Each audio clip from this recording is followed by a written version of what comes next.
The views and opinions of the host and guests are their own and do not necessarily reflect the position of the management and staff of Guardian Network.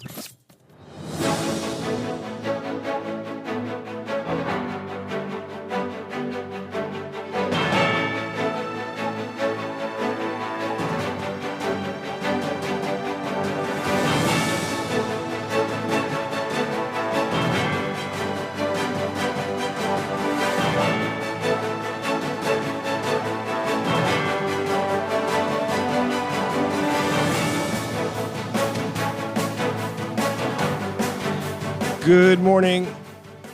Prime Minister Davis touting the new job numbers and says Bahamians are more hopeful.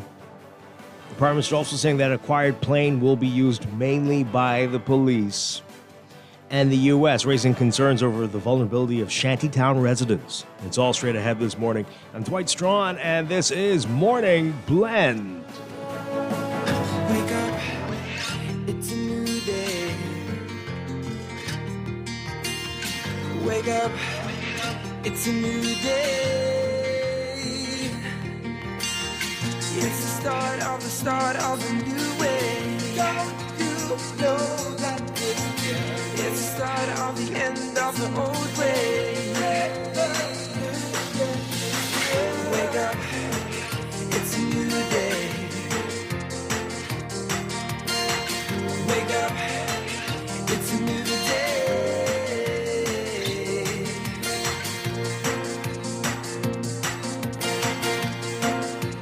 Good morning again, Bahamas. It is Tuesday, June 25th, 2024. This is Morning Blend on Guardian Radio 96.9.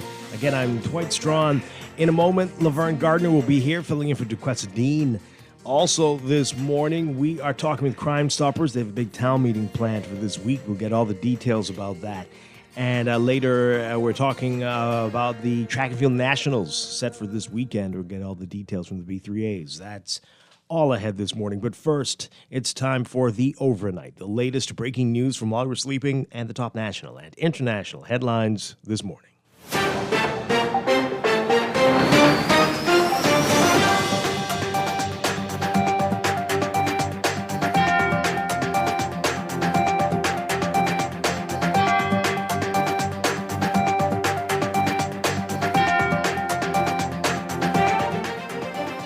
In the overnight, Prime Minister Philip Davis defending the government's allocation of $2.5 million to refurbish a seized airplane for the Royal Bahamas Police Force, and was at odds with an earlier statement made by Minister of State in the Office of the Prime Minister, Leon Lundy, who told Parliament the amount would cover the procurement of an aircraft to facilitate travel of government personnel throughout the Family Islands.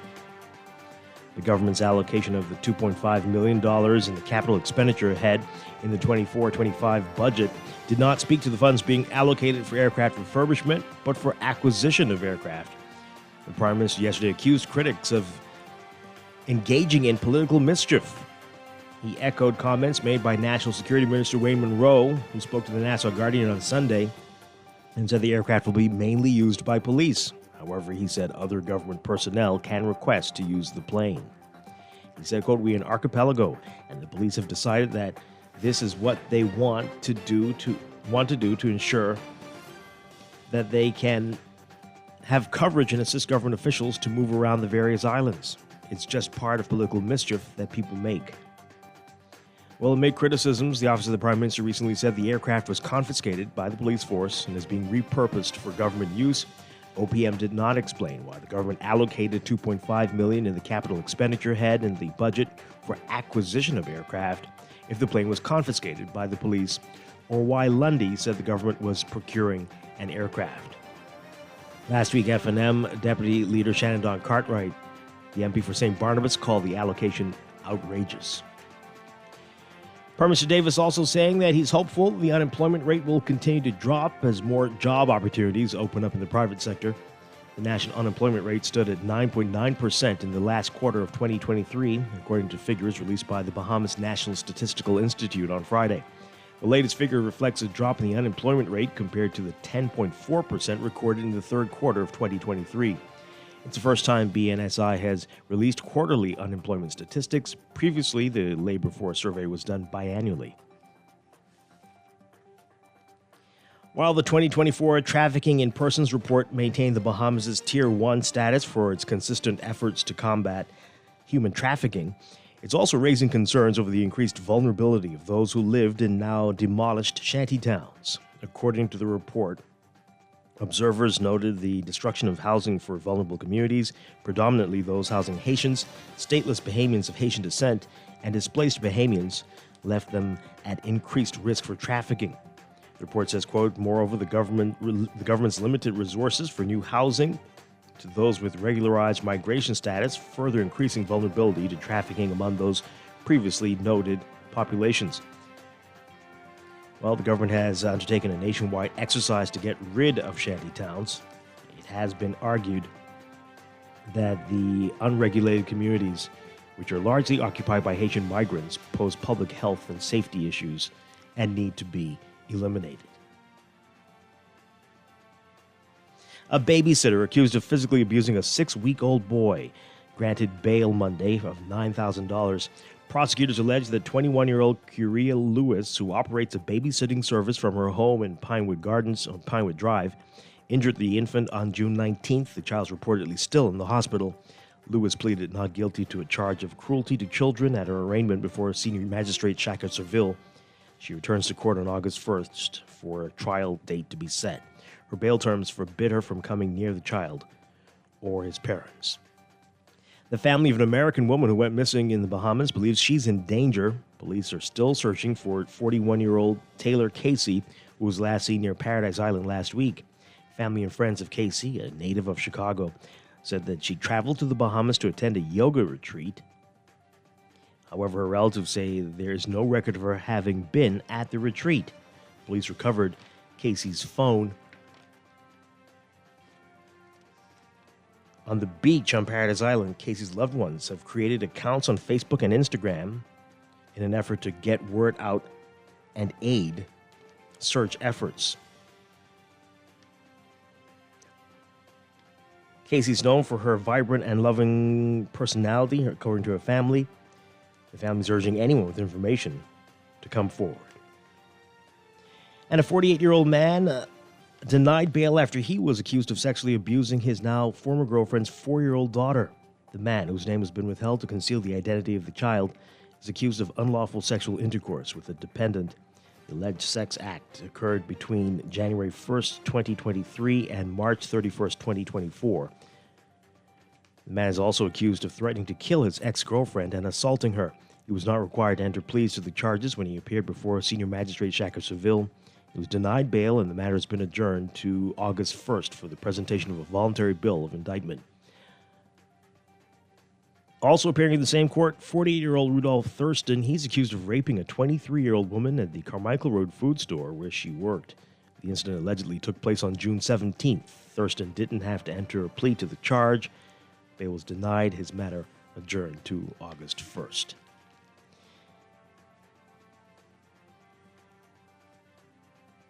And Prime Minister Davis, cabinet ministers, and members of the legal fraternity, friends, and family of Sir Michael Barnett attending a special sitting of the Court of Appeal in honor of his retirement as president of the Court of Appeal yesterday. And we certainly wish him all the best in future endeavors. Overseas, the U.S. Surgeon General declaring gun violence a public health crisis driven by the fast-growing number of injuries and deaths involving firearms in the U.S.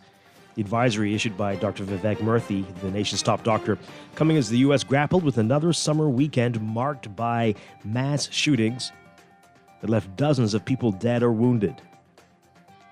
Murthy telling the Associated Press that, quote, people want to be able to walk through their neighborhoods and be safe. America should be a place where all of us can go to school, go to work, go to the supermarket, go to our house of worship without having to worry that that's going to put our life at risk. Well, to drive down gun deaths, Murthy's calling on the U.S. to ban automatic rifles, introduce universal background checks for purchasing guns, regulate the industry, pass laws that would restrict their use in public spaces, and penalize people who fail to safely store their weapons.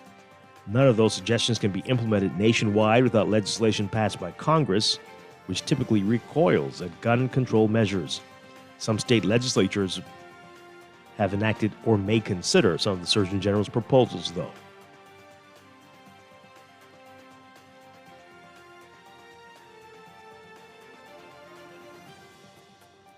The International Criminal Court has issued arrest warrants for Russia's former defense minister and its military chief of staff for attacking civilian targets in Ukraine. The court is accusing former defense minister Sergei Shoigu and chief of staff General Valery Gerasimov of war crimes and the crime against humanity of inhumane acts. The court said in a statement that warrants were issued because judges considered there were reasonable grounds to believe that the men are responsible for missile strikes carried out by the Russian armed forces against Ukrainian electric infrastructure from October 10, 2022 until at least March 9, 2023. Last year, the court also issued a warrant for Russian President Vladimir Putin, accusing him of personal responsibility for the abductions of children from Ukraine.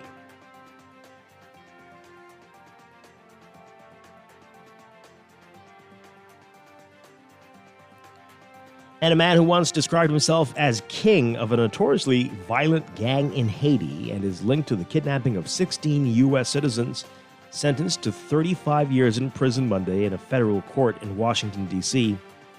Jermaine Jolly, best known as Yon Yon, had pleaded guilty in late January to weapons smuggling and the laundering of ransoms related to the U.S. citizens kidnapped in October 2021, bringing his trial to a halt. The case against Jolly is part of an ongoing push by U.S. authorities to stem the smuggling of weapons from the U.S. to Haiti, where gangs control 80% of the capital and have left more than 580,000 people homeless as they continue to pillage neighborhoods in a quest to seize more territory. U.S. officials are also trying to crack down on the kidnapping of U.S. citizens in Haiti, whose ransoms finance the purchase of illegal arms and ammunition. The 31-year-old Jolly asked for leniency and forgiveness from the judge, with his attorneys requesting that he receive no more than 17 and a half years in prison. The attorneys did not return messages for comment from the Associated Press. Jolly was co-leader of the 400 Mawozo, which translates to about roughly to 400 simpletons, one of Haiti's most powerful gangs.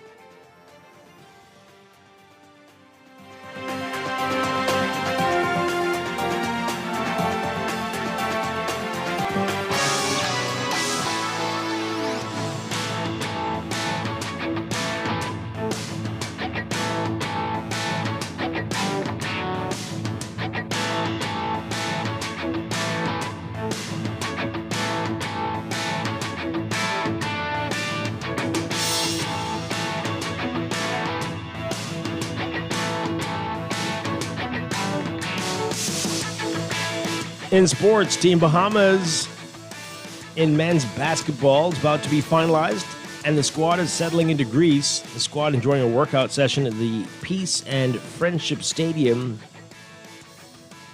Monday in preparation for the Acropolis tournament. 2 games against Montenegro and host nation Greece on Wednesday and Thursday, respectively. Following that, they will leave for Spain in the FIBA, the International Basketball Federation, Olympic qualifying tournament next week. The Bahamas' 15-member squad could be named today. There's still no word on the availability of Kai Jones, who's still under contract with the LA Clippers, but the workout squad is outfitted with other NBA players who are expected to fit firmly into the final team structure in the coming days. DeAndre Ayton of the Portland Trailblazers, Trevano Buddy Hield of the Philadelphia 76ers, and Eric E.J. Gordon of the Phoenix Suns are all in Europe with Team Bahamas. Also with them was soon-to-be free agent Klay Thompson of the Golden State Warriors, Isaiah Mobley of the Cleveland Cavaliers, the older brother of Evan Mobley, also of the Cavaliers. And they're still celebrating in South Florida. Alexander Barkov put his hands at either end of the Stanley Cup and began skating away to start the celebration that the Florida Panthers have wanted forever. A 37-pound trophy wasn't too much for him. A 3-game slide wasn't too much for the Panthers. There was no stumble with the cup, no collapse with the cup on the line. The Panthers are the champions for the first time ever after taking about the hardest path possible to the title. All or nothing Game 7 last night. as the Panthers beat the Edmonton Oilers 2-1 in the final game of the Stanley Cup. It was the third title round appearance in Florida's 30-year history. It was swept in 1996 by Colorado and routed 4-1 by Vegas last season. But that loss, apparently, last year was what the team needed to come back and take the victory yesterday. That's sports. And that's the overnight. Time for your first look at weather.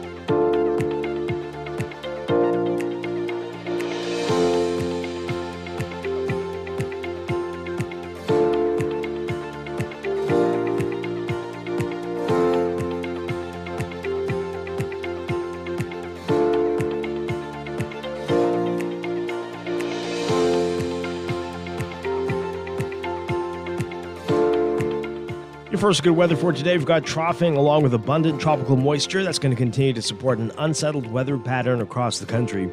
Beachgoers should exercise caution due to a slight risk of rip currents along eastern shorelines. Boaters should be alert for the possibility of waterspouts or funnel clouds. And flooding is possible in low-lying and flood-prone areas during heavy or prolonged rainfall events. For today, for the Northwest Bahamas, look for partly cloudy, very warm and humid conditions with widely scattered showers and a few isolated thunderstorms, becoming mainly fair and warm tonight with a stray shower or two possible. Expect gusty winds and higher seas in or near heavy showers or thunderstorms. Wind south to southwest at 10 knots or less, occasionally falling light and variable. Seas 3 feet or less near shore and up to 4 feet in offshore waters.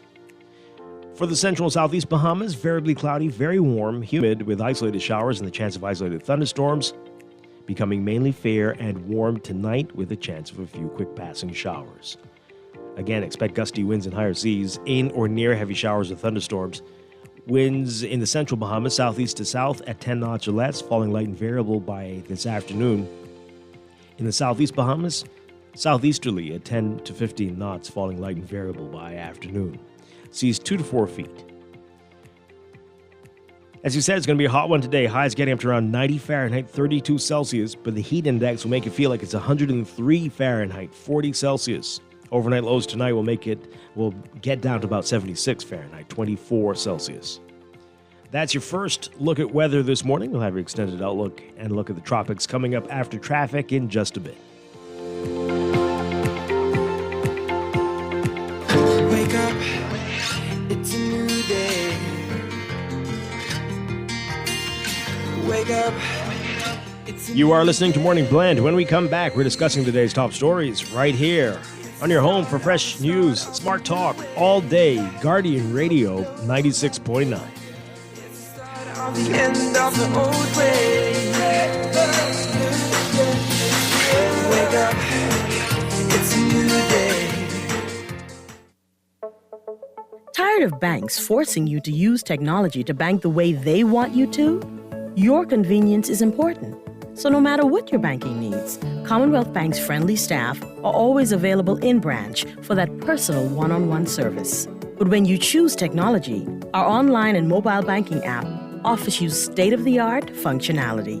The choice is yours. Commonwealth Bank. Bank the way you want.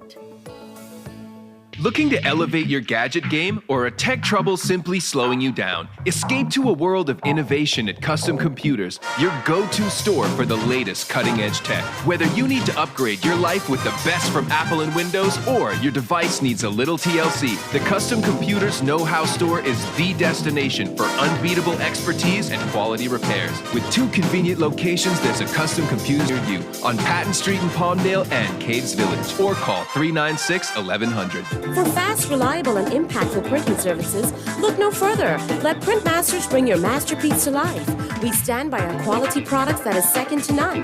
Our affordable pricing and friendly, efficient staff makes Printmasters the ultimate choice for all your printing needs. We can deliver any type of printing services, from banners to booklets to business cards. You name it, we can print it. Let Printmasters bring your masterpiece to life. Located in the Nassau Guardian Building, telephone 302-2361. Looking for great device deals and offers this summer? Look no further. Alive has special discounts on the latest smartphones, Ring devices, and accessories. Plus, as an Alive customer, you can expect exclusive Get Extra offers and rewards, which means even more value for your money. We're talking more data, prizes, and surprises. Upgrade with us and experience the perfect summer with Alive in store or at bealive.com/deals. Bahamas Liquidation and Auction Center, your friendly and affordable vendor one-stop shop, where you can get groceries, kids' lunch snacks, and vendor snacks items at the best prices in town. Don't believe us? Find us on Market Street in the red, white, and black building south of Chesapeake Road. We don't stock anything, we just buy deals, so you better get there first. Call us today at 698-0123 or WhatsApp 557-2522, or follow us on Facebook and Instagram for daily updates. Remember, always make us your first stop.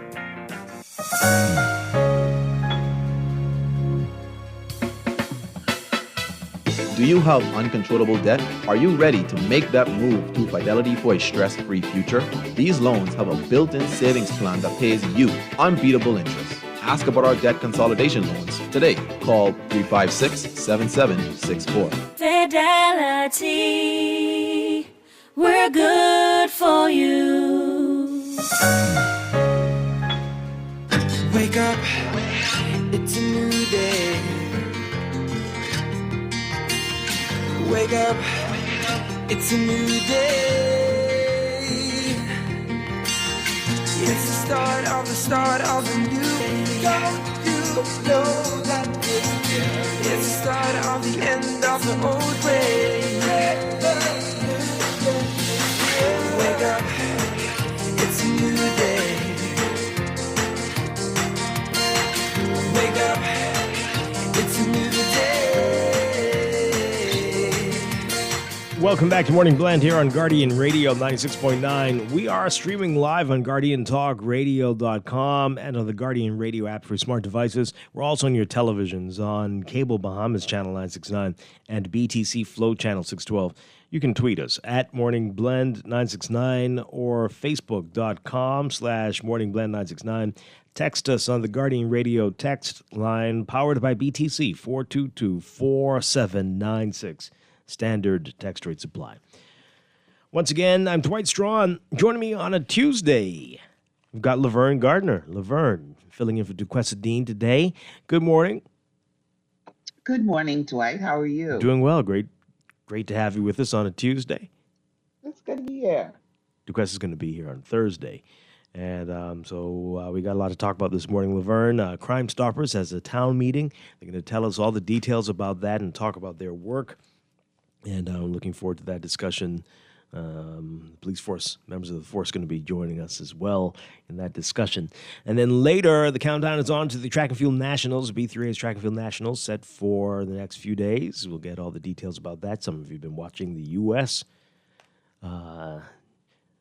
Trials, the Olympic trials, and the competition is going to be very intense, as always. But, some people have a lot to prove. And so Team Bahamas, well, we know they'll be ready. So that's all coming up on this Tuesday morning. But let's begin with what else is in the news.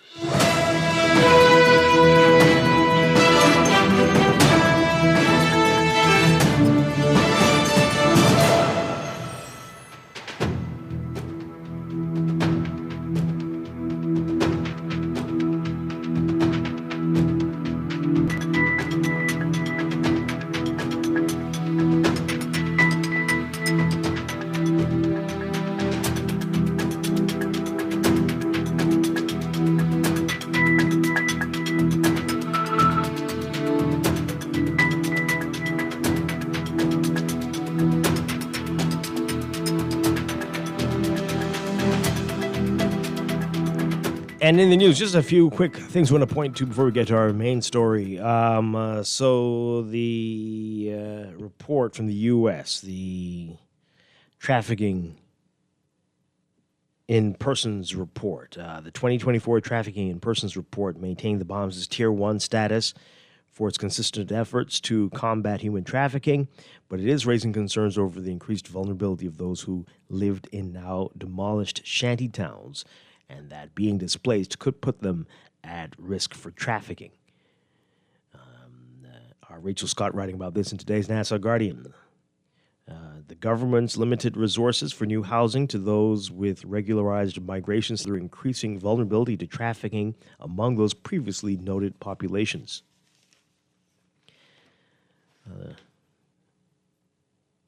As you know, this has been a long, drawn-out process here, but many, and the government's been saying that these unregulated communities, largely occupied by migrants, pose public health and safety issues and need to be eliminated. Of course, we've been trying to do this for many years, but this month, Minister of Works and Family Island Affairs Clay Sweeting said that nearly 500 structures have been torn down so far this year in shanty towns in New Providence, Abaco, and Eleuthera. The U.S. report noted that migrants who were displaced by Hurricane Dorian, which destroyed shanty towns in Abaco in 2019, have been trafficking victims or are particularly vulnerable to trafficking. It said, quote, in particular, irregular migrants living in informal settlements of the Hurricane Dorian-ravaged islands of Abaco and Grand Bahama, as well as those who fled to New Providence after the storm, exist in what observers call dark spaces, which deter them from reporting abuse. The report is an annual requirement of the United States Trafficking Victims Protection Act and assesses governments' efforts around the world to combat human trafficking. The Bahamas' Tier 1 ranking, which it has maintained for the past 9 years, means it fully meets the minimum standards for elimination of severe forms of trafficking in persons. While the report highlighted increased law enforcement efforts, it noted that allegations of corruption and official complicity in trafficking crimes are significant concerns. The report noted that the government did not report any investigations, prosecutions, or convictions of government employees complicit in human trafficking crimes. However, allegations of corruption and official complicity in trafficking crimes remained significant concerns, inhibiting law enforcement action during the year. It noted that in one case, foreign sex trafficking victims reported that officers at the detention center asked for bribes in exchange for their release. The report says observers previously noted some immigration officials may have solicited Haitian migrants, including potential trafficking victims, for bribes to prevent detention. And it noted that 25 investigations involving 9 suspects were initiated in 2023, and that this was a notable uptick compared to the investigation involving 2 suspects in 2021, and that no data was provided for 2022. But it does say that the government provided timely and detailed investigation data in contrast with previous years, and that the government initiated prosecutions against 5 alleged traffickers, 2 for sex trafficking and 3 for labor trafficking, compared with no prosecutions in 2022 and 2021. It also says the government continued prosecuting 3 alleged sex traffickers in 2 cases from previous reporting periods, compared with 5 alleged sex traffickers in 3 cases from previous reporting periods in 2022, but that courts dismissed 1 case from 2022 and the magistrate court stage after the victim declined to participate in the prosecution, and that the government did not convict any traffickers, compared with convicting 1 trafficker in each of the past 3 years. As it did last year, the 2024 report raised concerns that Bahamian courts often grant bail to defendants accused of violent crimes. It said, quote, NGOs reported although the government adopted appropriate procedures, lower-level police, immigration officials, and labor inspectors did not consistently effectively implement them because of a failure to understand them, neglect, or complicity. And the report noted that in the Bahamas, traffickers exploit domestic and foreign victims, and that traffickers exploit victims from the Bahamas abroad. Wow. And there's a whole lot more on that in today's NASA Guardian, so pick up a copy and read more about that. But your initial reaction to all of that, folks, let's get your views on it. Give us a call, 323-6232, 325-4316. 325-4259. Call us toll free, 242-300-5720. Tweet us, Facebook us, text us, 422-4796. Standard text rate apply. Laverne, what say you on this? What do you think of that? Morning. That's alarming that, you read the report and you listen to the details, and certainly we have a problem. It may not exist in a large sense, but are we doing everything that we can to kind of get a hold on, not kind of, but to get a hold on any type of trafficking here? In one breath, it says that we maintain our level 1 status, but that only means that you've done the minimum that they say. But have we gone beyond that? You know what I mean? Yeah. So we got work to do. Is it a priority? Yeah, is it? Mm-hmm. And that's the thing, right? You put everything in place that you're supposed to, but is that something that we are focusing on? Yeah. Let's see what this caller has to say. Good morning. You're on the air. Thank to both of you. Hi. Yeah, good morning. Talking about yes. Good morning. Corruption. No officials or hardly few officials are being prosecuted. There is a corruption perception index table you might want to look at, Dwight, and it actually shows that injustice and trouble is at the top. The global trend is showing that we're looking at the justice system as being very weak, and as a result, accountability of officials seem to thrive. Have you seen that report? I haven't, but I'm not surprised. Well, yeah. So, and we've been sliding. We've been slipping and sliding from 2016 to now. Well, that seems to be something we need to address. But I just thought I'd point it out to you, and Bahamians may want to look at that. And I firmly believe, if we were to perhaps take a chance with allowing some of the young people who are up close, because as you get older, right, you lose the ability to see things up close, so you need glasses. But young people can see things up close. They can see situations up close. They can probably make better decisions up close. And I think Pentad will do a better job. Thanks, eh? Wow, okay. Yeah. I wasn't expecting that last part. Oh, my God. Wow. I'm like listening, going, Boy, and then wow. Yeah. That's slick. what came. I didn't expect the last part of that. Hit and run. Oh, man. Okay. Wow. So that's happening. You can continue to text in on that one. Let's see what you're saying. Let's got a couple of these here. Oh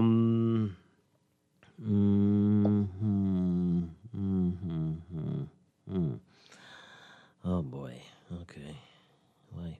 Anyway, here's a text. This is about the Prime Minister and the job numbers. Dwight, the unemployment numbers. These numbers are manipulated. The numbers, they need to stop counting these part-time and temporary jobs in the numbers. If you're brought on by a name of a company here they have for the holiday rush, how is that employment? Or if you are a part of the 6,000 summer temporary jobs, you see how that manipulates the numbers every 4 to 6 months.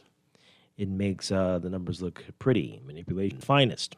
Well, they're moving to a quarterly now. Hopefully they'll finally get to monthly. We'll see. Don't hold your breath for long, though. But so we'll see how that meshes out, right? We'll see. This person says, there's something about this unemployment formula that doesn't sound right to me. All right. Well, I asked somebody about this yesterday. I said, well, do you know anybody who's legitimately struggling, having a hard time finding work? Right. I don't know. Maybe it's different in Grand Bahama. What do you What are you hearing, feeling, seeing up there? We have an unemployment issue. You do? Yes, Yeah. we do. What? We have an unemployment issue. We have an issue with quality employment. Yeah. And you have a That job exists. issue. There's just not that many, Yeah. right? Yeah. Yeah. Right. And, and what you do have, the conditions sometimes is so depressing. That's the reality, right? Mm-hmm. Hence, have people who are leaving Grand Bahama to find employment elsewhere Yeah. because what exists is not enough to sustain their families. And it's not that, people are desirous of having to pack up and leave home, but they are faced with less options. And so they have to. Mm. Wow. That's our reality, right? That's our reality. Every day, you're just trying to do the best that you can do in an economy that does not seem to be growing or allowing you to do so. Mm-hmm. Wow, that's rough. So I don't know how that factors in Mm. to the statistics and how they work the numbers. Yeah. And, like the text just said, you have a summer program. So, but that's only for the summer. Mm-hmm. Then what? Right? So we've just got all these young people who've graduated from high school. Some may be college bound. Some who are college bound may be doing college locally and may be looking for a job. What do we do after August? Yeah. Desperately need to move to a monthly assessment, and this is the only way we'll get a clearer picture of what really is going on here. Definitely. But they're going to say their resources are limited, and they don't have the capacity at the moment, but we need to make sure they have it. We need to. Mm-hmm. And hey, that'll provide some jobs too. This text just says here, even work permit holders are counted in the employment numbers. Go figure. Well, this texture, I'm not sure what this person's talking about. I'm a law-abiding citizen in my country for decades, but people squatting got $5,000 to help with rent, and I can't get assistance. How is that fair? Did they got $5,000? Did that happen? Did I miss something? I don't know. I didn't hear. It doesn't mean that didn't happen. I'm just not aware of that happening.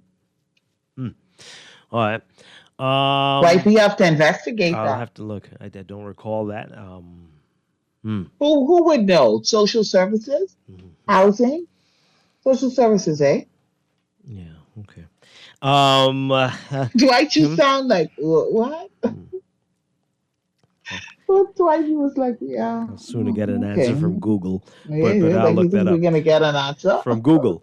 But anyway. Oh, my God, not from Google. I mean, why are you saying that is a better chance to get an answer from Google than maybe contacting someone in one of those departments? Exactly what I'm saying. Yes. Okay. I think the whole country knows that. This person says there's a difference between unemployment and underemployment. Most people are underemployed in the Bahamas. Make ends meet. The cost of living is crazy. I think we are underemployed. We face both. We're facing both, right?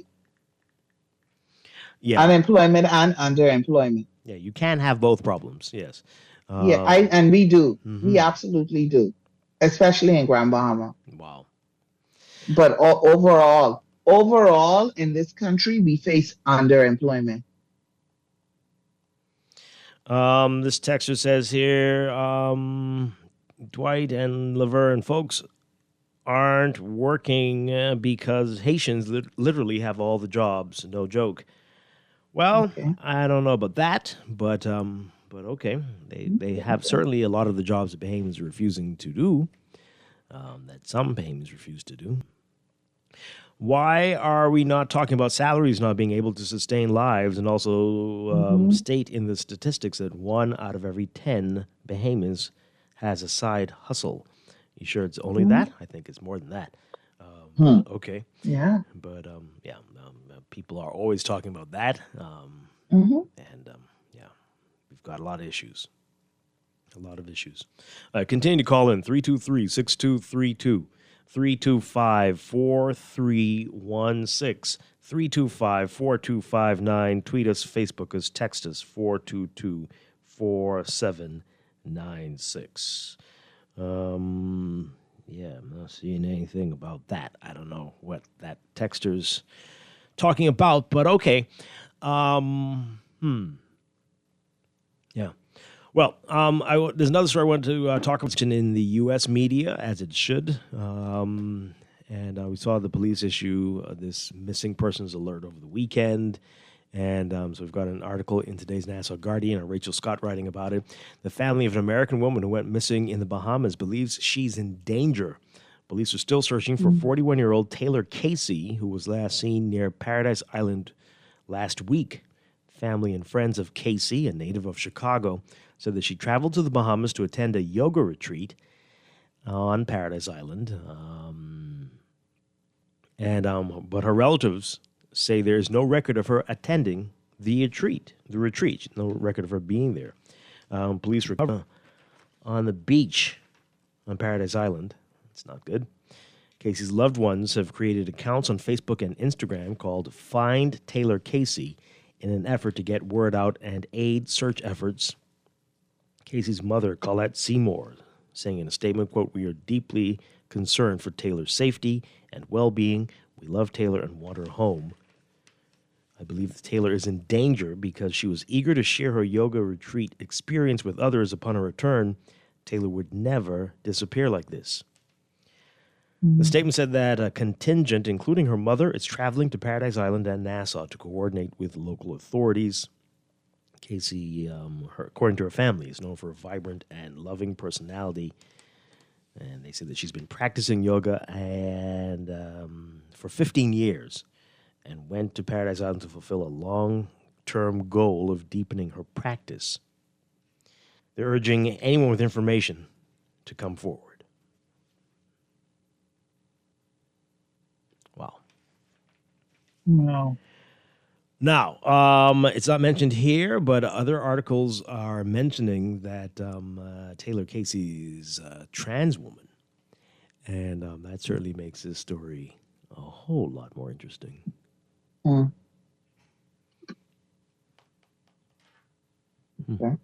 So, we will see. We're hoping for her safe return. Yeah, absolutely. But, yeah.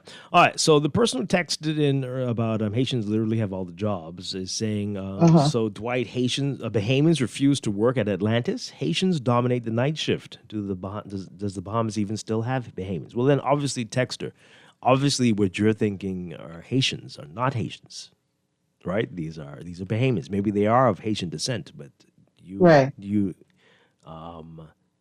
yeah. So I don't think you're correct. These jobs what? legally? My Are you saying that my producer's saying no? What? What are you saying? They're Haitians? Oh, okay. What do I know? Anyway, direct from Haiti? Haitian Bahamians. Well, that's different. No? There's no such thing as the Haitian Bahamian. Yes, there is. There's a Bahamian? You're a Bahamian. You just be a Bahamian? Come on now. All over the world, everybody says this. Why only in the Bahamas do we get annoyed by this? Right? You're an Italian American. You're Irish American. You are, right? I'm sure Bahamians over there say Bahamian American. They do? They want to hold on to that, right? That's part of you. You can't get rid of it. You can't hide it. You shouldn't. What's the big deal? That's not what you are legally, sure, but that's a part of you. Right. That's what I mean. But legally, you're a Bahamian. Yes, of course. Legally, you're a Bahamian. So no, and I'm saying that because in reference to the texter, if they are Bahamian citizens, even if they are of Haitian Bahamians, so, or if they're here legally and they have a work permit, or born here and became Bahamians in the way citizens. that the Constitution allows. Right. And they became Bahamians. It's not fair to say the Haitians are taking all of the jobs. Yeah. I'm just saying. That's what I'm thinking as well. This person says this is the person who's texted about the rent assistance. My text was referring to housing, the housing crisis of shanty towns. They got money to help moving from shanty towns. It's true. And groups complain but don't help. Well, I don't know. I don't know if that's who did they get it from? The government? All right. Well. No, they're going back. No, they are Haitians from Haiti. I work there. I'm like, okay. In the what? Kitchen? Say what now?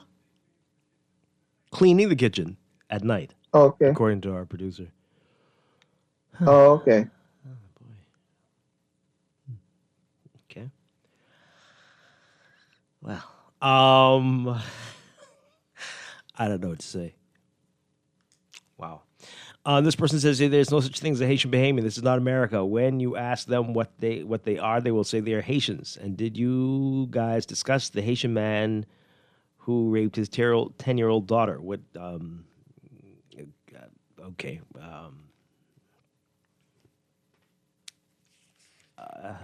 Gosh, I don't even know what to say.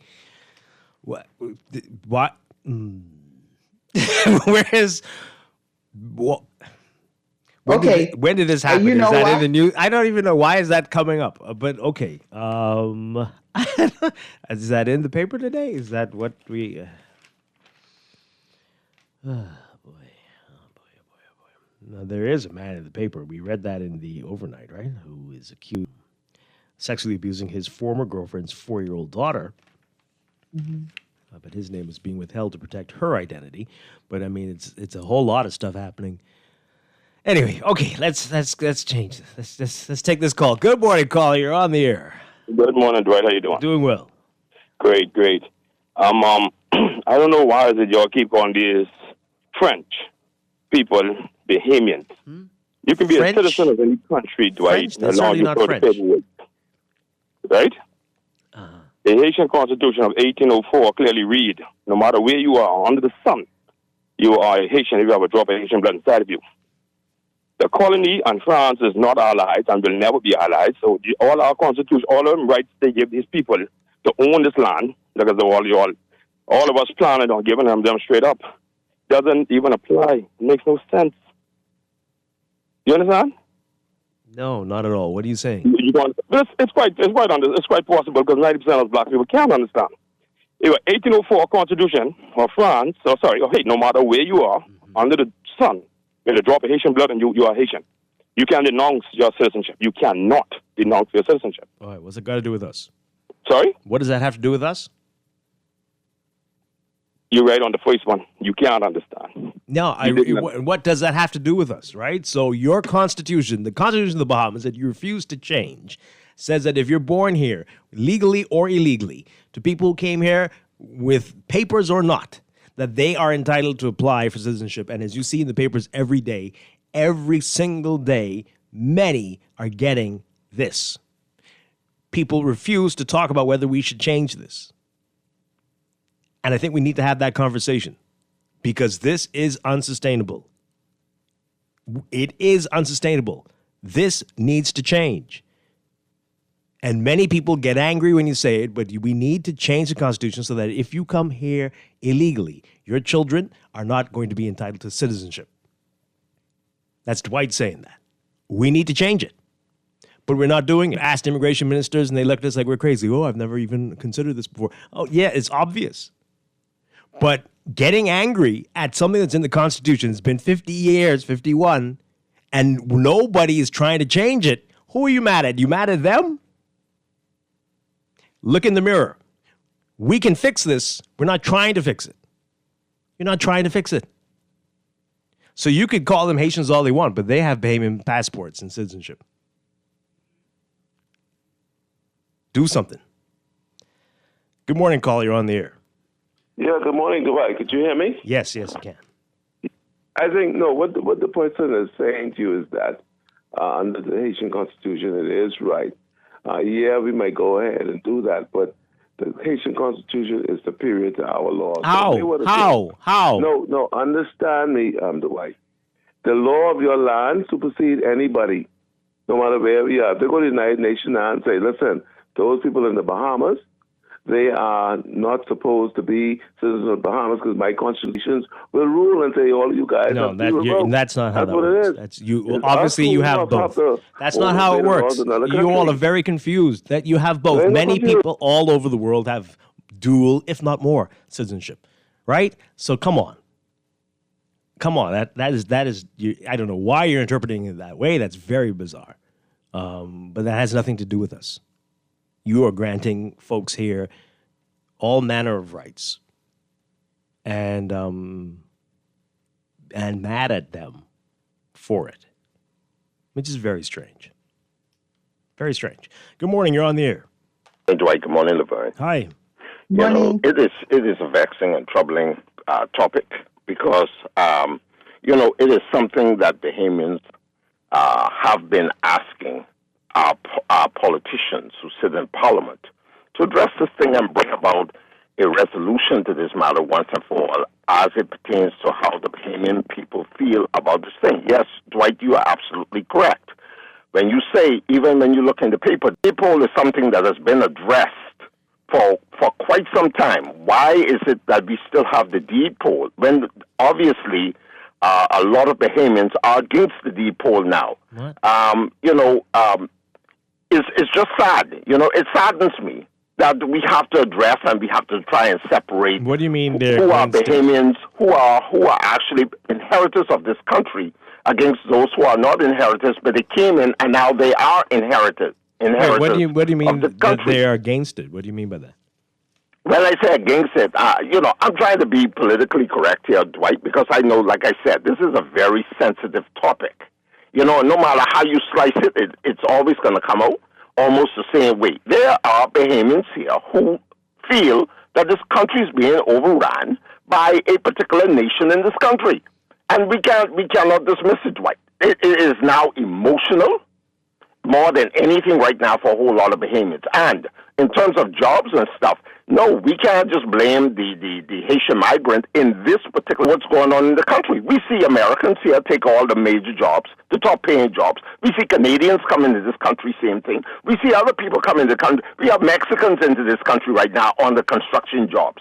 They get the brunt before a Bahamian is hired or people say that the Bahamian is not qualified. Who's hiring them? Jobs. We just had Brother France. Who's hiring them?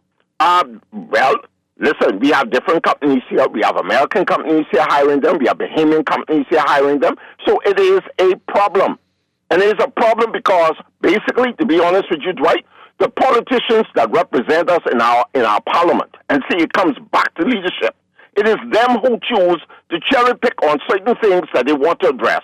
And then the wishes of the Bahamian people, who is the government of the country, their wishes are not being are really taken seriously because they won't touch it. The dipole is one, Article 7 is another, Article 51 is another one, and these articles and these things are not being taken seriously because I don't think, this matter would have been taken care of a long time ago. No, I don't think Bahamian, right? There are enough people specifically coming out and saying we need to amend Article 7, we need to amend all these things, we need to fix this. The people are just saying, I'm tired of all these Haitians, right? So that makes you sound like a psychopath. And only Haitian. Right. Right? So that's the other thing. That's why no one's taking this seriously. It was? Yes. That was Jeff, right? Yeah. Jeff mentioned all these other different nationalities who are here, who we're saying, quote unquote, taking jobs from Bahamians. But in the day-to-day conversation, you're not hearing about these other nationalities. So is it that you are talking to the right people? Right. So what is our problem? What is our problem really? Is it that we are upset that, other nationalities are coming here and they are taking advantage of opportunities, or they are given opportunities that we believe Bahamians aren't given, or our only issue is that it is by Haitians doing that. Mm-hmm. Yeah. And because of that, maybe there isn't such a outcry as there should be that our laws need to be amended. our laws need to be fixed, like you said. Why should someone who comes here illegally and then have a child here, why should that child be allowed to apply for citizenship when their parents came here and does not have legal status, right? Yeah. So, but we have to be honest about what our issue is. Our issue doesn't appear to be, and I, fine if I'm wrong, but from calls and conversations, our issue only seems to be with Haiti or Haitians. That's it. Chinese can come in and work, and Mexicans and Colombians and Americans, Canadians, and have jobs and come in and have high positions that there are Bahamians who are educated and qualified to hold, and 5 years later they still don't have it. And while there is some rumble, there's one set of people. Boy, let's see if we can take these calls really quickly. Good morning, caller. You're on the air. Hi, good morning. Good morning, caller. You're on the air. Hi, are you? Hi, good morning. Good morning, Lorraine, and good morning, Dwight. Hi. Dwight. Morning. For so much years we've been making. Are you there? Yeah, we're listening. For so much years we've been making, not noise, but talking about this issue, and we've been taught that nowhere in the world them Haitian people could get a dual citizenship. They'll always have Haitian thing. But I think you're right what you're saying, and I hear you always say it need to change, but I just wasn't sure what you was thinking, but I think you made it clear that we have to change it if we want the problem to stop. And I never did hear the part where you say it shouldn't be right for you to just have a child here and illegal and stuff like that. But you said it clear, and I think we appreciate that. So we got to encourage our governments, whoever in there, to amend the law. We say we don't want them to touch the Constitution, but Alexa just told me just now that 1980 dual citizenship, say in June 2012, say they amended it so they could have dual citizenship for the next country. So I think we need to work on the Constitution. That's something now, because for years people been telling us that couldn't happen anywhere. They born their child on the moon or wherever they have a Haitian passport. Thanks for correcting us and telling us what we need to do. I think you've been saying it for a little while. We just must didn't. I didn't understand what you were saying. I think I understand you clear, unless I still don't. I'll hang up and listen. Thanks. Okay. I think with most countries in the world, wherever you're born, you are a citizen of that country. The Bahamas has some unique. Anyway, yeah, not necessarily with the Bahamas, but almost every other country in the world, wherever you're born, you are a citizen of that country. The country of where you come from, you know what I mean. Let's take another call. Good morning, you're on the air. Are you there? No, let's take this call. Yes, Good morning, hi. Dwight and Laverne. Morning. Papa was absolutely correct. The Haitian Constitution was amended June 2012 for nationality anywhere in the world. So all this hysteria about Haitians, just like you guys said, there are other ethnic groups of persons here in the Bahamas they're not complaining about. And they have to understand, in the early 40s and 50s, the Haitians were our biggest allies as far as food security and other things that we did. We did a lot of trading with Haiti and Cuba, and you listen to some of these people who talking, Dwight, check their last name, and you'll understand they are also of Haitian descent. Have a nice day, man. Okay.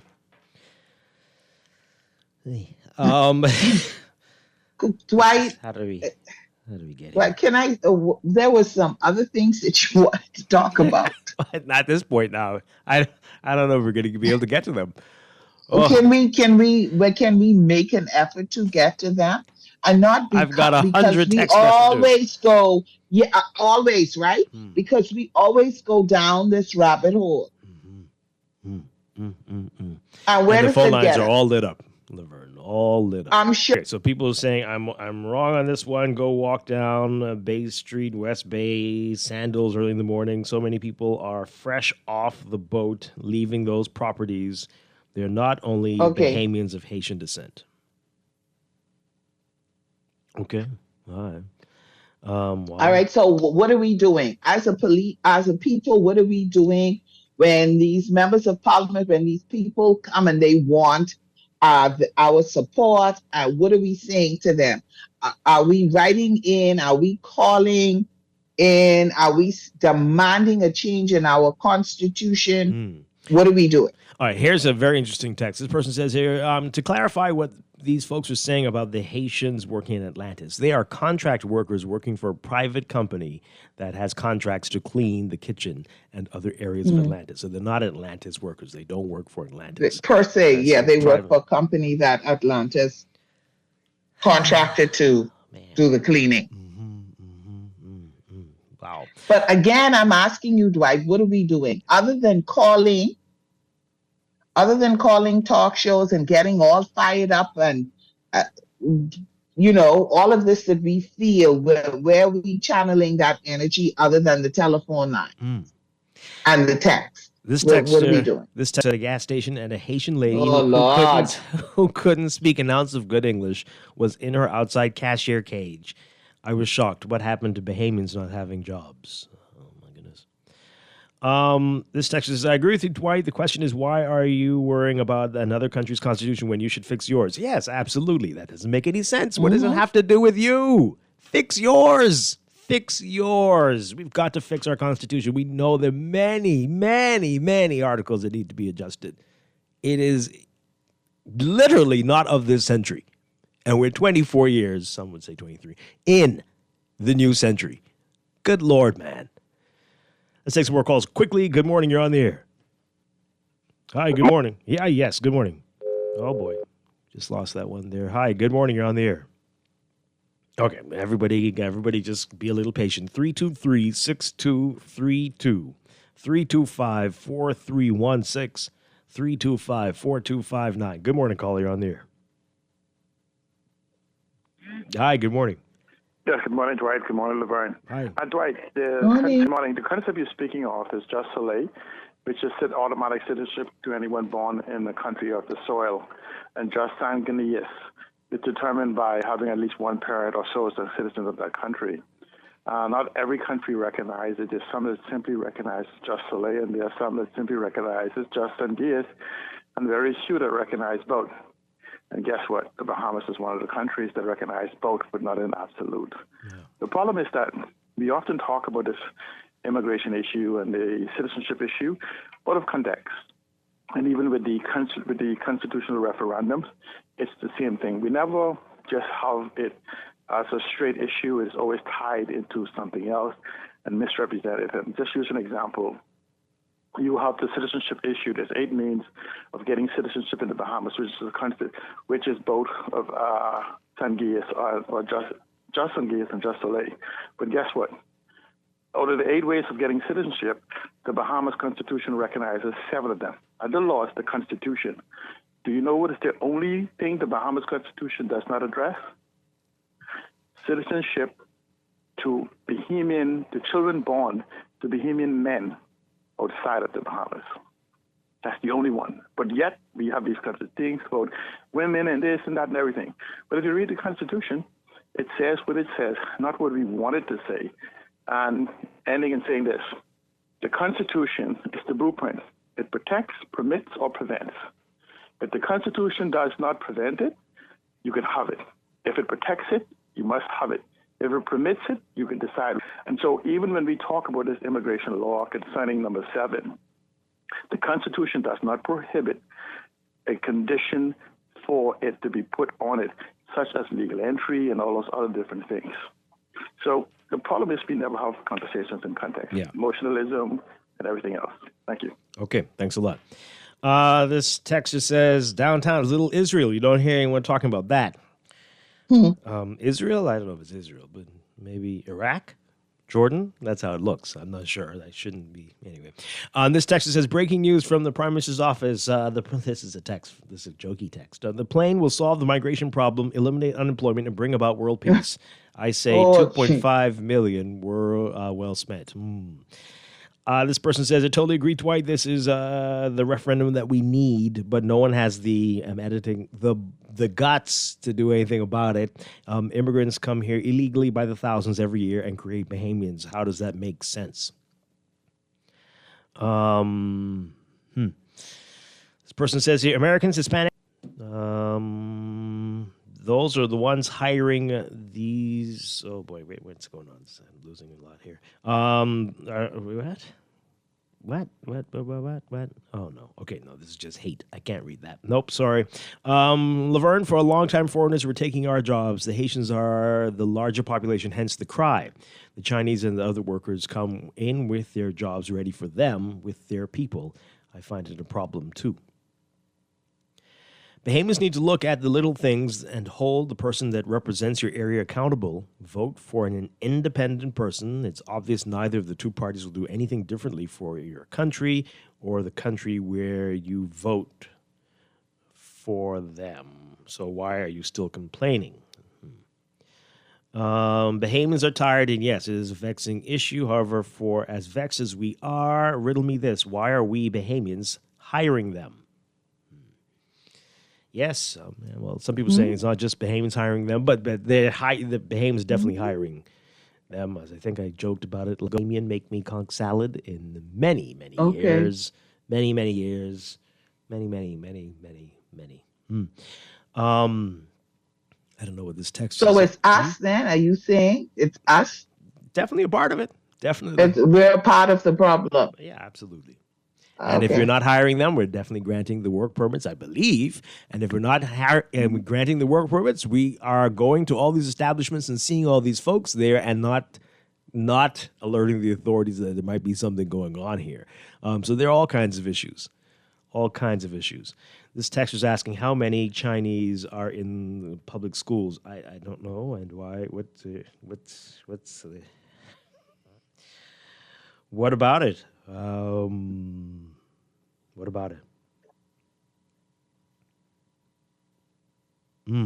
All right. This texter says here, as we get ready to go to the news, Bahamians need to be proactive instead of politically reactive. This immigration issue has been one for eons. Without showing the government we are not passive as we are, nothing is going to change. The Bahamian culture is dying. Go to Arawaki and see how many Bahamians are making, same thing I said, making conch salads for tourists. For us, go to Sandals. 80% of their workforce is foreign. Foreign investors should be regulated in hiring a specific percentage of Bahamians. Bahamians are the minority today. 10 years from now, more foreigners will be in our cabinet. Yikes. All right, let's go to the news. I think we all need a little break after all of that. This is Morning Blend on Guardian Radio 96.9.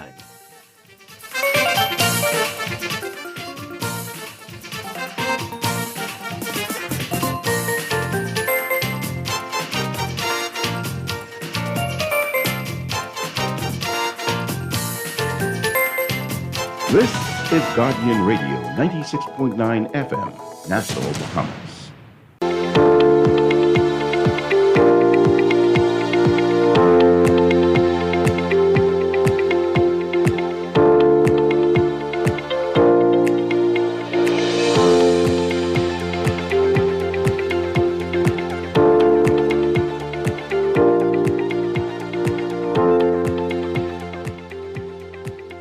Welcome back to Morning Blend here on Guardian Radio 96.9. We're streaming live on GuardianTalkRadio.com and on the Guardian Radio app for smart devices. We're also on your televisions on Cable Bahamas Channel 969 and BTC Flow Channel 612. You can tweet us at Morning Blend 969 or Facebook.com/Morning Blend 969.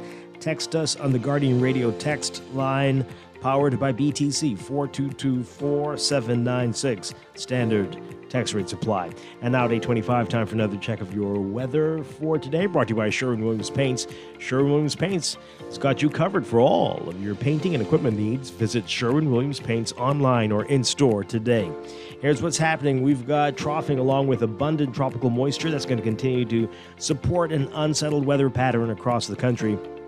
Beachgoers should exercise caution due to a slight risk of rip currents impacting eastern shorelines, and boaters should be alert for the possibility of waterspouts or funnel flooding is also possible in low-lying and flood-prone areas during heavy or prolonged rainfall events.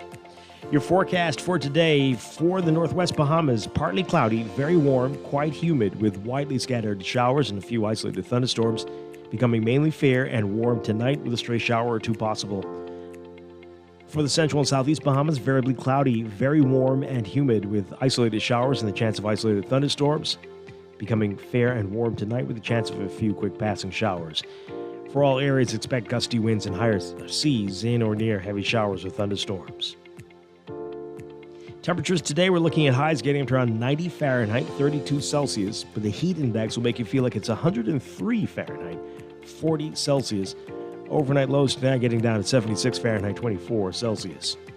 In your extended outlook, residual troughing along with abundant tropical moisture over the islands will continue to keep showers in the forecast for the next few days as a weaker pressure pattern develops. So for tomorrow, Wednesday, variably cloudy, very warm, quite humid, with widely scattered showers and isolated thunderstorms, becoming partly cloudy, a stray shower or two possible. Thursday, partly sunny, very warm, with a chance of a few isolated showers and thunderstorms, becoming mainly fair and warm at night, with an overnight shower possible. In the tropics, we're watching a westward moving tropical wave producing disorganized showers and thunderstorms. Environmental conditions appear conducive for slow development of the wave once it reaches the western Caribbean Sea late this week. Formation chances low still at about 20%. That is your morning blend weather check, brought to you by Easy Car Sales. Easy Car Sales has done it again. First it was BYD, then Jack, and now Radar pickup trucks by Geely are joining the all-electric family. With 8 years of experience and 3 quality brands to choose from, there's an EV waiting for you at Easy Car Sales, home of the electric vehicle. Visit easy242.com to see all the many options for ditching the pump and driving electric.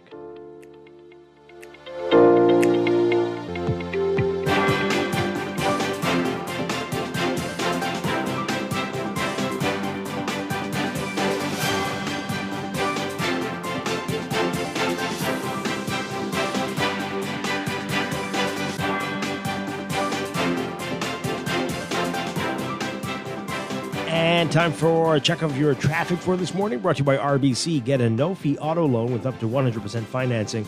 In your real-time traffic, we're seeing some heavy traffic on Milo Butler Highway from about Fire Trail straight up to Tonic Williams Darling Highway if you're heading northbound. Also seeing some congestion on Blue Hill Road near Carmichael, especially northbound, and north of Soldier Road on the way to the roundabout with Independence Drive.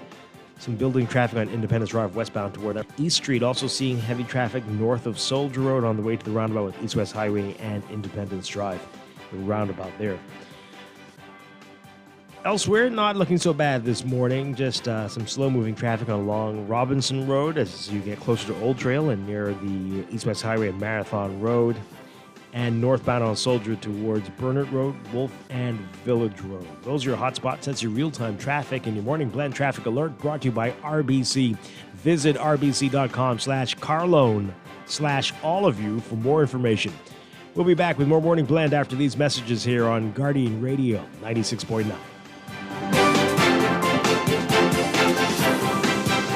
RBC. Are you buying a home, renovating, or exploring mortgage options? With cash back and up to 90% financing, we'll find the perfect mortgage for you. Pre-qualify in just 60 seconds and get connected with a mortgage specialist today. Visit rbc.com/mortgages/all of you. RBC. Conditions apply.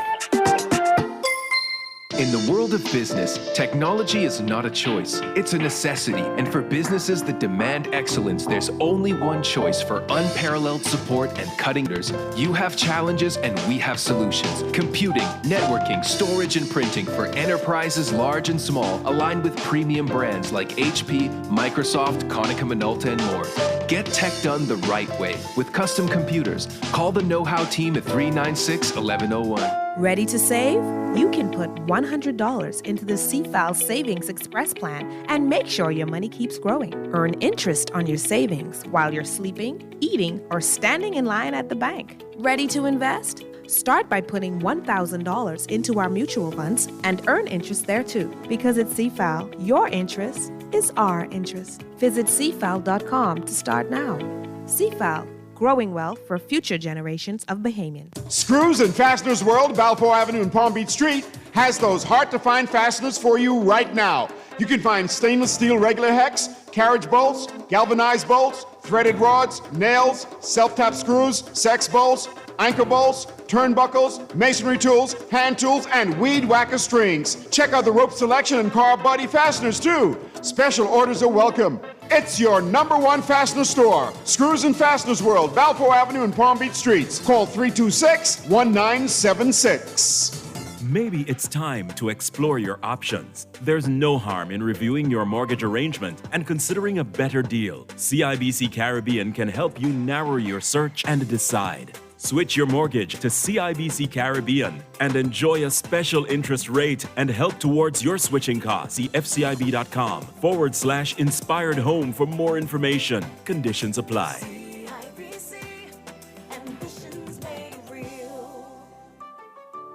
At Wendy's, we are different. We don't just use beef. It's fresh, never frozen. Our burgers are square because we never cut corners. Served hot off the grill with fresh lettuce, tomatoes, onions, and American cheese. We believe in fast food done right. Always serving fresh, never frozen beef. Order a hot, juicy Dave single, double, or triple. Made with fresh, never frozen beef. Now only at Wendy's. Different inside and out. Now let me see now. 326 EPIC. Hello? This Epic battery. This Miss Beulah from round the corner. I hear you're selling tires now on Wolf Road too.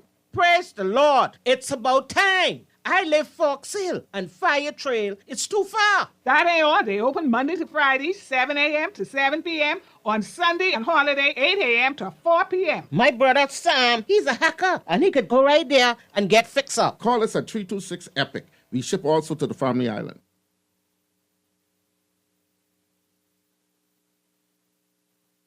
The best athletes in the Bahamas will be the Athletics Invitational Junior and Senior National Championships, June 26 to 28 at the original Thomas A. Robinson Track and Field Stadium.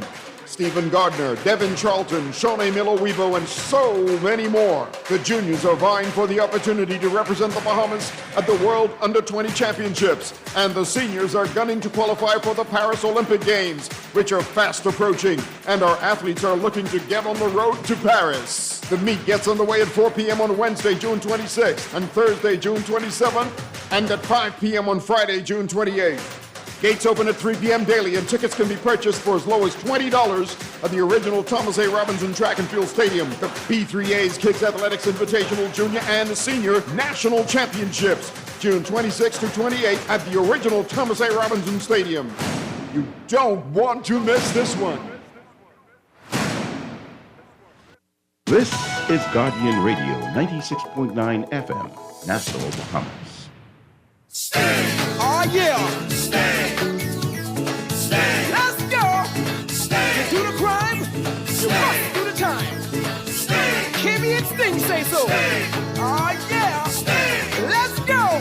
Crime doesn't pay, boy. Crime doesn't pay. Don't throw your life away, boy. Crime doesn't pay. If being bad was good, boy, then why they lock away? Don't mind what your friends say, boy. Crime doesn't pay. Listen, prison only look good from the outside, but when you behind bars, boy, now that's a different voice thing you regret for. It's the last thing that you do, then you have to worry about somebody tickling you. Come on, crime doesn't pay, boy. Crime doesn't pay. Don't throw your life away, boy. Crime doesn't pay. If being bad was good, boy, then why they lock away? Don't mind what your friends say, boy. Crime doesn't pay. You living in a small room that's crowded to the max. You can't get what you want, boy, no matter how you act.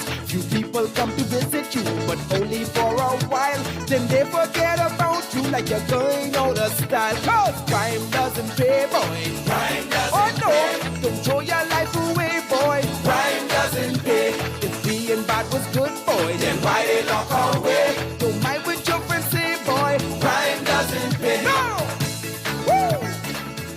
We are back here with Morning Blend on Guardian Radio 96.9. Dwight Strachan along with Laverne Gardner on this Tuesday morning. Changing gears now. Crime Stoppers Bahamas has a big event coming up, and they're going to tell us all about it. Very pleased to have our special guest with us. We have Chief Superintendent Griffin Skippings with the Royal Bahamas Police Force in studio. Always a pleasure. And we have from Crime Stoppers Bahamas, Francis Mackenzie Oliver and Marissa Hawaii. Thank you all for being here. Welcome back. Good to see all of you this morning. It's good to be here as well. Well, good morning, Bahamas. Good morning, Dwight. It's a pleasure to be here in studio with you on this beautiful and warm Tuesday morning. Yeah, we always hear you delivering bad news, unfortunately, but good to see a smile on your face in studio. I know you listen. Do you hear people? They're worried about you. Yeah. But every day dealing with this stuff. Yeah, and let me tell you, the Bahamian people are so kind, so gracious. And I thank them all for their prayers and their support. But I thank them more importantly for the contributions that we've seen coming from the Bahamian people in recent times. People are now stepping up. They're reporting suspicious cars, vehicles, incidents. If they know something, they're now speaking in confidence and being confidential about the information that they're passing. And so I'm very pleased of the response that I'm getting from my people. Yeah. I thank you all very, very much. And I want you to continue to trust and believe in your Royal Bahamas Police Force.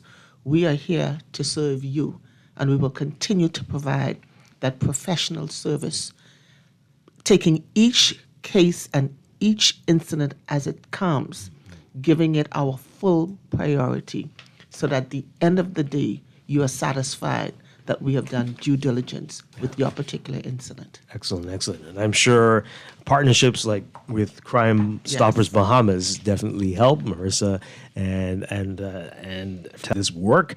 Tell us some more, Francis, and Marissa, you can jump in about how this works exactly. Superintendent. But just before Marissa and Francis, get into talking about Crime Stoppers, let me just say that our organization, the Royal Bahamas Police Force, is in partnership with Crime Stoppers Bahamas. Many times, members of the public, you would hear me say, if you know something, or you've heard something, or you've seen something, I've asked you to reach out to Crime Stoppers and provide that information anonymously.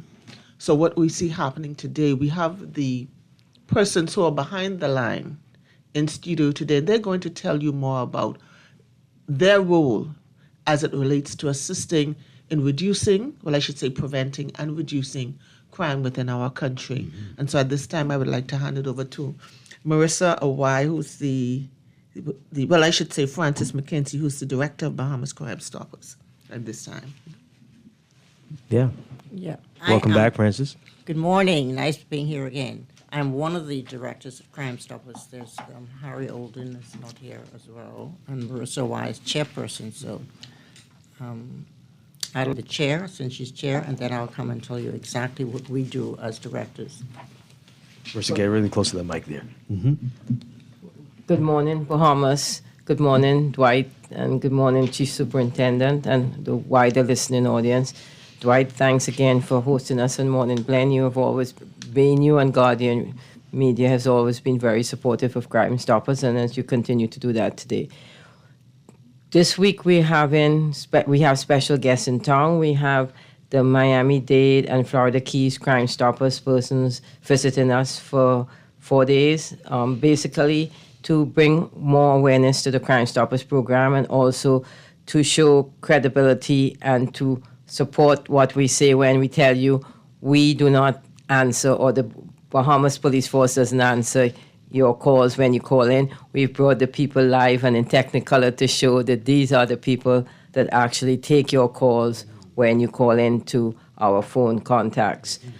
So we will have a meeting later for the general public, but we've also been going around and meeting with the different agencies and seeing what they do, and we looking at our statistics and to seeing how we could refine the statistics. We've brought out a list so we can talk about the type of tips we get from calling in on the phones, and this is basically to make people aware that we're having a town meeting on Wednesday at St. Joseph Hall at 6 p.m. to show the public that we're partnering with the Royal Bahamas Police Force to see that they recognize and we recognize the importance of the human element in helping the police to solve crime. The human side is always important. We say for every crime, somebody more than likely knows or has seen something. So we are trying to urge the public of the need and the necessity to give that information over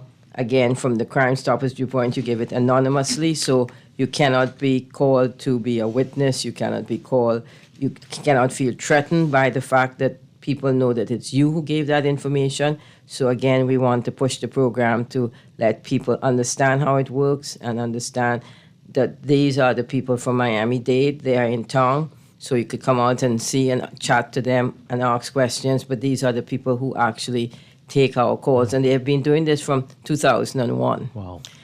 Free of charge, we should add to us.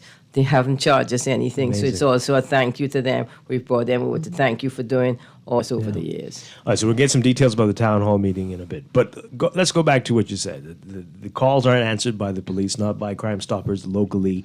Why is that important? What difference does that make?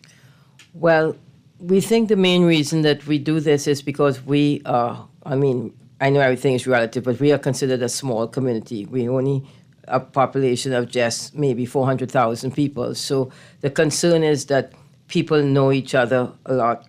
People can recognize voices and so forth. So when we've taken it, a step outside, a distance away, hopefully people can have further confidence to feel that they definitely, when they report something, that they are truly anonymous, right? And what happens is these ladies who will be coming in shortly will tell you, whenever they take a tip, they scrub the tip, means they take out any information in the tip that could possibly identify where, what location, or who gave the tip before they turn it or send it back to which is a Royal Bahamas Police Force officer. And then he looks at the tip, and depending on the nature of what is reported, he disseminates it to the relevant law enforcement agency. Yeah. And we've heard some of your commercials that play. It's not just violent crimes that you're asking people to give tips about, right?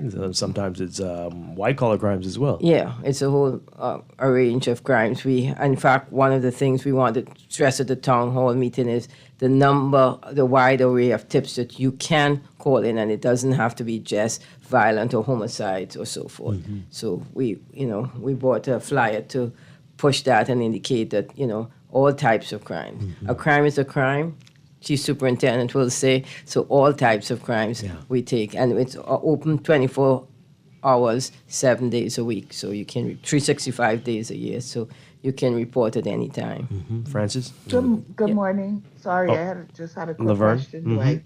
Sorry. Good morning to everyone in studio. Good morning, Laverne. Morning. Do we have numbers to say how many of these tips have led, whatever kind of crime has led to an arrest or to being able to solve or close a case? Do we have any numbers? Laverne, I came in at 6:30 this morning because Miami-Dade ran a report for us, so I do have numbers, and maybe when they come into the room, we did bring numbers for 2023, we bought for 2024 to date, and then we bought for the last month. So we do have stuff. At times it takes a little while for the police to react, or I should say better, what we give. But we do have, and we'll give you an idea of what type of tips come in and a breakdown, so you'll have an idea, and we'll tell you how many have been. So basically, there are three things. They go through the tip and they close it. If they say it's not worth it, they would investigate. It might be still under investigation, or it might be totally open. So we have those numbers, so we will share those once the Miami-Dade people come in. But yes, we do have those numbers with us today. I figured you might have asked. I thought the question would be here, but then I figured you all would ask. So we made sure we did that last night, and I printed it out, and I have the stats with me this morning. All right, Francis, I know you wanted to add something. Yeah, I wanted to add the fact that everybody who calls in, the first thing they want to do is give their name. But if they give their name, then you can't take the tip to say it's anonymous, because the fact that they give their name, we want to stress the fact that when they call in, they do not give their name and make the claim void if they give their name. Wow, that's a very interesting point. Wow. So from the police perspective, Chief Superintendent, tell us about this, how helpful this has been, how much of a tool Crime Stoppers Bahamas has been. Well, Crime Stoppers has definitely been a tool that has been assisting us over the past few years. And that's why you consistently, if you see something, call Crime Stoppers. And I'm happy today that they're here So you actually hear the voices behind the lines, and then they're able to provide statistics as to how persons who have contacted Crime Stoppers have been helping us here with our investigations into the various crimes that have occurred, and not just violent crimes, but other misdemeanors within the country as well. Yeah. And so again, on behalf of our commissioner, as indicated, we endorse this partnership. We're excited for the town hall meeting tomorrow night that's going to be at St. Joseph Catholic Church Hall. And I want to encourage all Bahamians to come out. We are also going to be streaming live on the Royal Bahamas Police Force's Facebook page, but we want you to come out and have a better appreciation and a better understanding of how Crime Stoppers helps us. The persons are here in town. They're going to provide you with all the information. This is your time to find out how you can assist anonymously. And so make your provisions to be available between the hours of 6 p.m. and 8 p.m. Tune in. It's time for us to reclaim our Bahamas. And like I said, we cannot do it alone as a law enforcement agency. It requires each individual to make a national commitment for us to see the numbers reduced further. Because let me say that crime is actually down in the country, even though the offense of murder is up. Yeah. Wow. It's been the word on the street for so long that snitching will, get you in trouble. But how serious a problem is that? This fear of being a snitch. Persons are fearful to provide information because of some of the trends that they've seen happening before, where persons' lives have been lost who have, and I don't like the term snitch, right, provided information, like Marissa said, because we're so small as a country. Crime Stoppers allows you to provide that information without being fearful and without your identity being revealed. As Francis indicated, when you call, the person on the next end of the phone, they're not concerned what your name is, where you live at, where you're calling from. The important thing that they're concerned about is the information, and will the information you provide the intelligence that our department need to be able to locate suspect and have the evidence to put that suspect before the courts. And so Crime Stoppers work is just not unique to the Bahamas, it's worldwide. Yeah. And so it's just for us as a country now to sensitize our people so that they have a better understanding and a better appreciation as to how it works and the role that they play in providing the information so that we can see a reduction, like I said, in crime, which is already reduced. But it's always good when you can remove that fear of crime. Yeah. And in providing the information, you would see that fear of crime by our citizens being reduced. Once that partnership, that collaboration, people are working together and they realize that, hey, once I call Crime Stoppers, it's not answered locally. It's answered in the U.S. and I believe also in Canada. Well, no, in Houston now they've changed their call center to Houston. So it's Miami or Houston. Right, and so you don't have to worry calling wondering if that's Miss Skipping's on the next end of the line or Dwight Strachan who's taking your call. There's no one here, no one. It's in the United States that they're answering that call. So I want to encourage Bahamians to know it's time for us to step up to the plate, make your best contribution, utilize the Crime Stoppers hotline. If you see something, hear something, that's your best contribution to our country. I'm curious. I'm sure we'll get the numbers from the Americans, but what would you say is the percentage of viable tips that you're getting? Well, I can't speak definitively right now to say the percentage, but I think based on what Crime Stoppers have, they would be able to speak more we'll get that to it. And again, I'll say some things off air just before they come in. Okay. Oh, can't wait to hear that. All right, so we're going to take a break. When we come back, we'll get some more information about this and find out more about the town hall meeting tomorrow as well. Speaking with Crystal Skippings, Chief Superintendent, and Francis Mackenzie Oliver and Marissa Hawaii with Crime Stoppers Bahamas. This is Morning Blend on Guardian Radio 96.9. We'll be back in just a bit. Few people come to visit you, but only for a while. Then they forget about you like you're going out of style. Cause crime doesn't pay, boy. Crime doesn't pay. Don't throw your life away, boy. Crime doesn't pay. If being bad was good, boy, then why they lock away? Don't mind what your friends say, boy. Crime doesn't pay. No! Woo! Boy, you do the crime. You can do that time now. Beulah, gal, can you believe this? We are now the patrol queens of the neighborhood. We now large and in charge. It's going on in everybody's yard. What about that gun that we know that Junior and his homeboys just ran out? Can we report that too? Of course we can. But we could be in deep trouble if they find out. We need to report what we see, Beulah. When you call Crime Stoppers, they just answer your call in Miami. So then we can report everything? Guns, where they hiding the drugs, who shoot who part of which gang, or who disturbing the peace with the loud music and the motorcycles. Then our neighborhood will be the best in the Bahamas, and everybody go want to come live here. And then our house price will go up, gal. So what we waiting on? What's the number? If you see something, say something. Let us all pitch in and stop the crime before it's your time. Call 328-8477 from Nassau or 242-300-8477 from the Family Islands. Or text us through the Crack Crime Bahamas app. Stop the crime before it's your time. Don't shop at Sherwin-Williams then. Don't get the best service in the Bahamas then. The love is really, really strong in Sherwin-Williams. We don't just sell paint. We service you with a smile, good hearts, mind, soul, and body. And we love our customers as much as we love ourselves. Yes. Real talk. I'm not just saying this Real talk. to impress myself. We love to go beyond with customer service. So they feel delighted because they know I can either see Dee Dee, or I can see Shelly, or one of our other wonderful staff members. We treat our customers with the respect of our boss because there are many paint companies they could choose to go to. No, baby. If they go to some other paint companies, so I'm gonna get this little thing at the end of the week. We want to make sure you get that little ting, Shelley. Come visit Shelley and Dee Dee at Sherwin-Williams Bahamas, and you'll surely find colour in every day. RBC. Life is full of twists, turns, and defining moments that create your own unique story. However your story unfolds, we're here to help guide you through it. From every big decision to every new adventure. RBC. Visit rbc.com/Caribbean/all of you.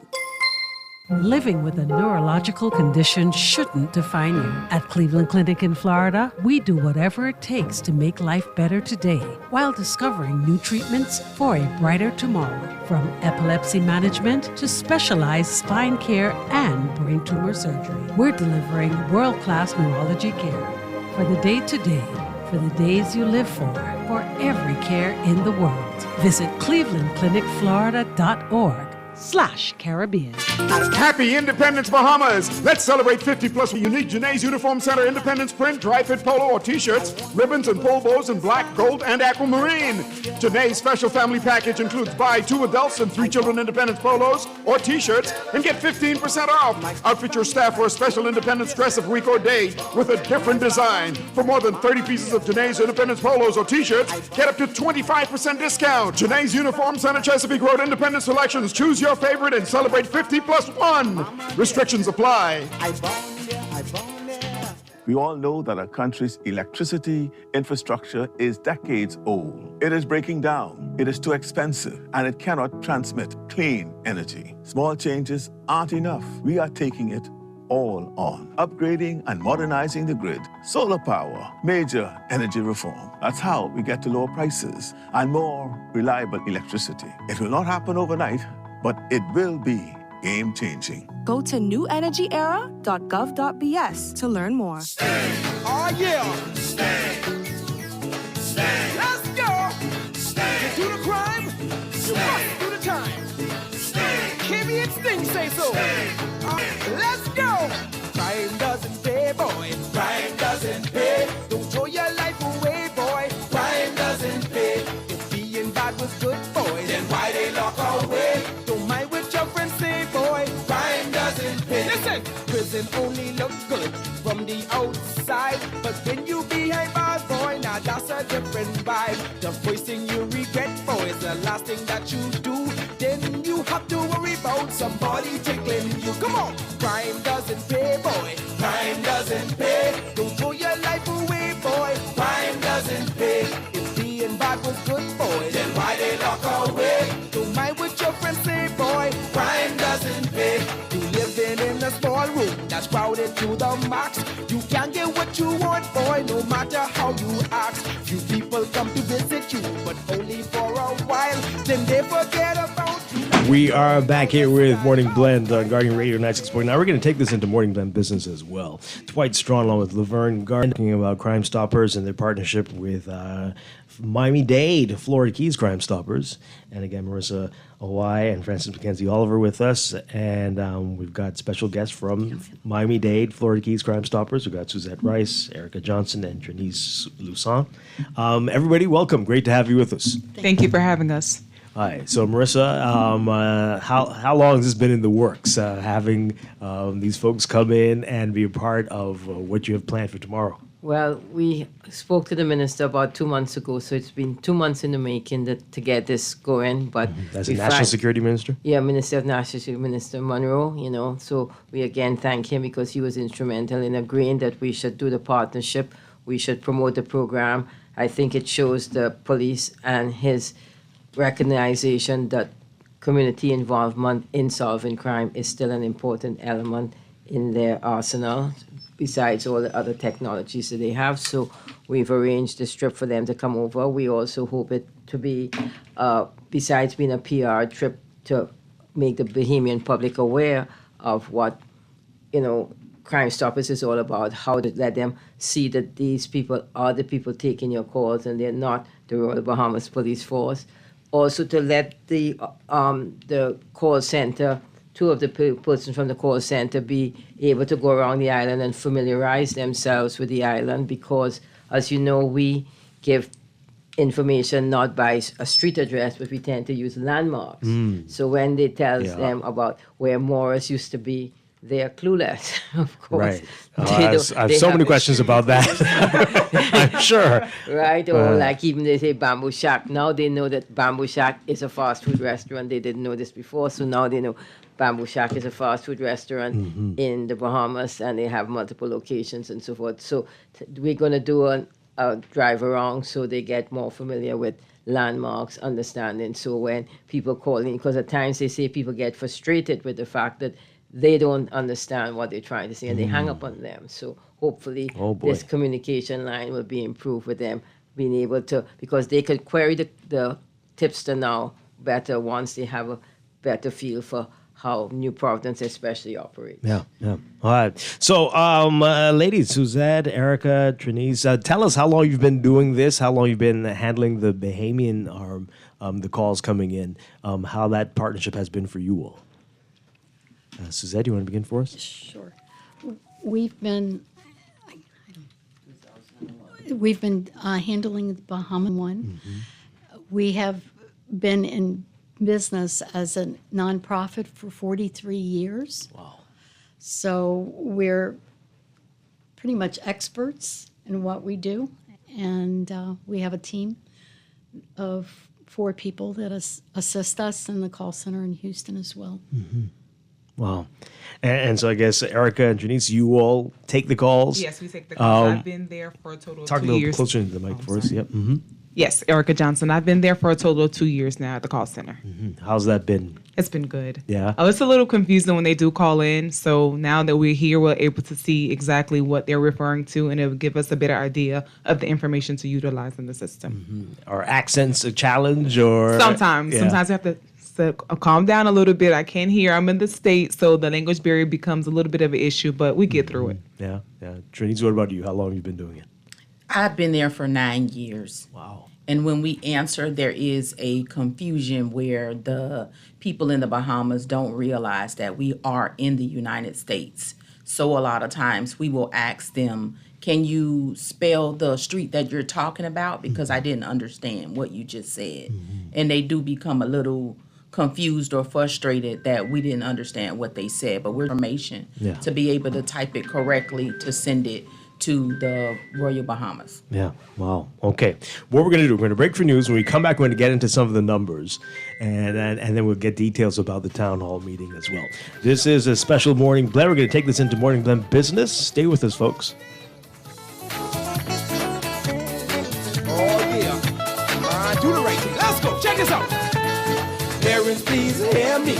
Listen what I say. Get down on your children. Don't let them go astray. Don't let them out all hours and do what they want to do. Cause when they get in trouble, that all reflects on you. Cause crime doesn't pay, boy. Crime doesn't pay. Attention all Dunkin' lovers. Are you ready to fly away this summer? Dunkin' has an irresistible offer just for you. During the month of June, every purchase of a dozen donuts at Dunkin' enters you for a chance to win big in the Father's Day Flyaway. 2 lucky winners will jet off on Bahamas Air with round-trip tickets to any Bahamas Air destination. Dads flying on Bahamas Air on Father's Day receive a special Dunkin' treat. Visit Dunkin' today and enter to win in the Father's Day Flyaway. The Bahamas flies on Dunkin'.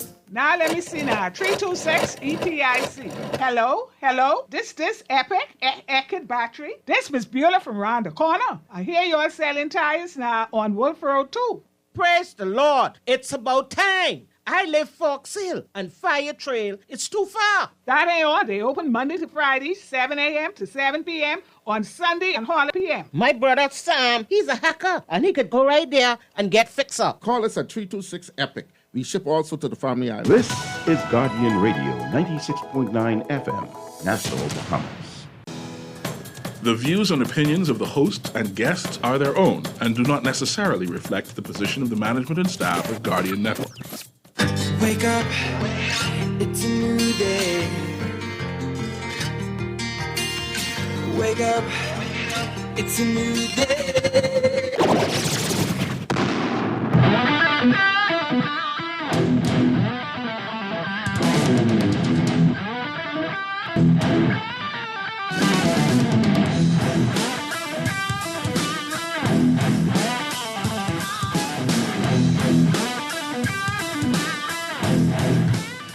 Welcome back to Morning Blend and Morning Blend Business on Guardian Radio 96.9 on this Tuesday, June 25th, 2024. Once again, I'm Dwight Strong along with Laverne Gardner, and we continue our discussion with Crime Stoppers Bahamas and a special town hall meeting they're having tomorrow night. We'll get details about that in a bit. But we also are speaking with Miami-Dade, Florida Keys Crime Stoppers. We've got Suzette Rice, Erica Johnson with us, along with Marissa Y. and Francis Mackenzie Oliver from Crime Stoppers Bahamas. Again, we are having a great conversation this morning.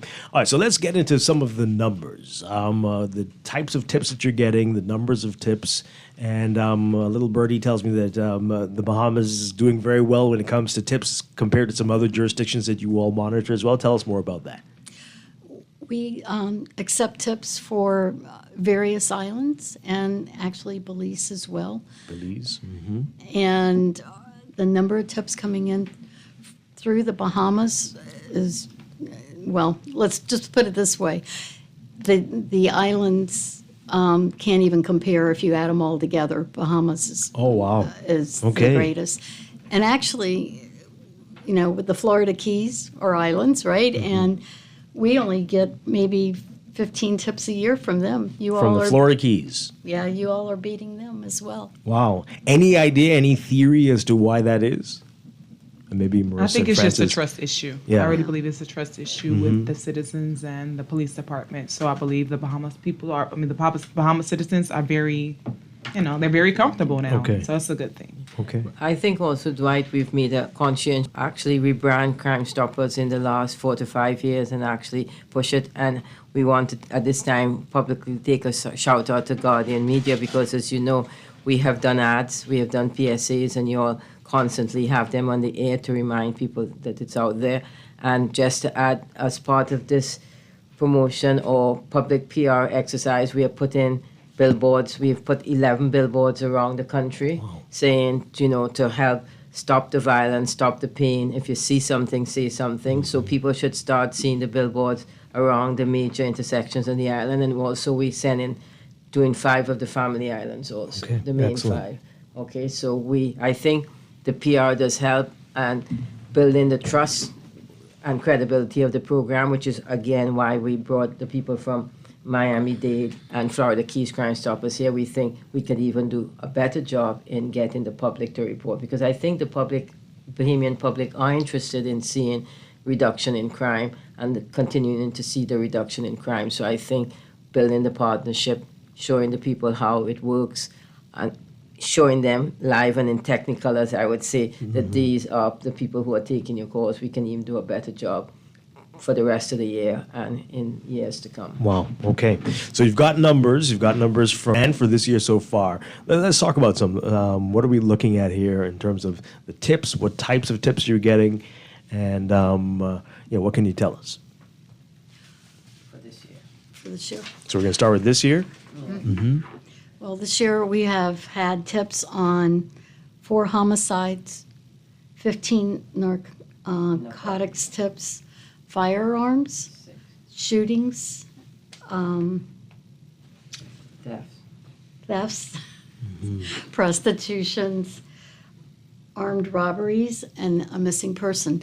We actually can take tips on about 96 different crimes. So it's not just about homicides or shootings. Right. Those are obviously our most serious crimes, but we do take anything that has an arrest linked to it, we can take a tip on it and process it and send it to the Bahamas. Right. So how does that compare to what you got last year in terms of the number of tips?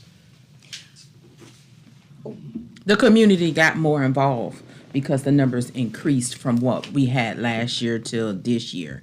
And it shows that the advertising that the Bahamas Crime Stoppers is doing is working because the numbers are increasing. Getting more tips. Wow. And I think you're telling me off here that so far for the year, we're almost where we were last year in total. Last year we were at 54. Year to 54 date. tips. Okay. And So we still have 6 more months to go, so we can make That's a strong amazing. finish. That is amazing.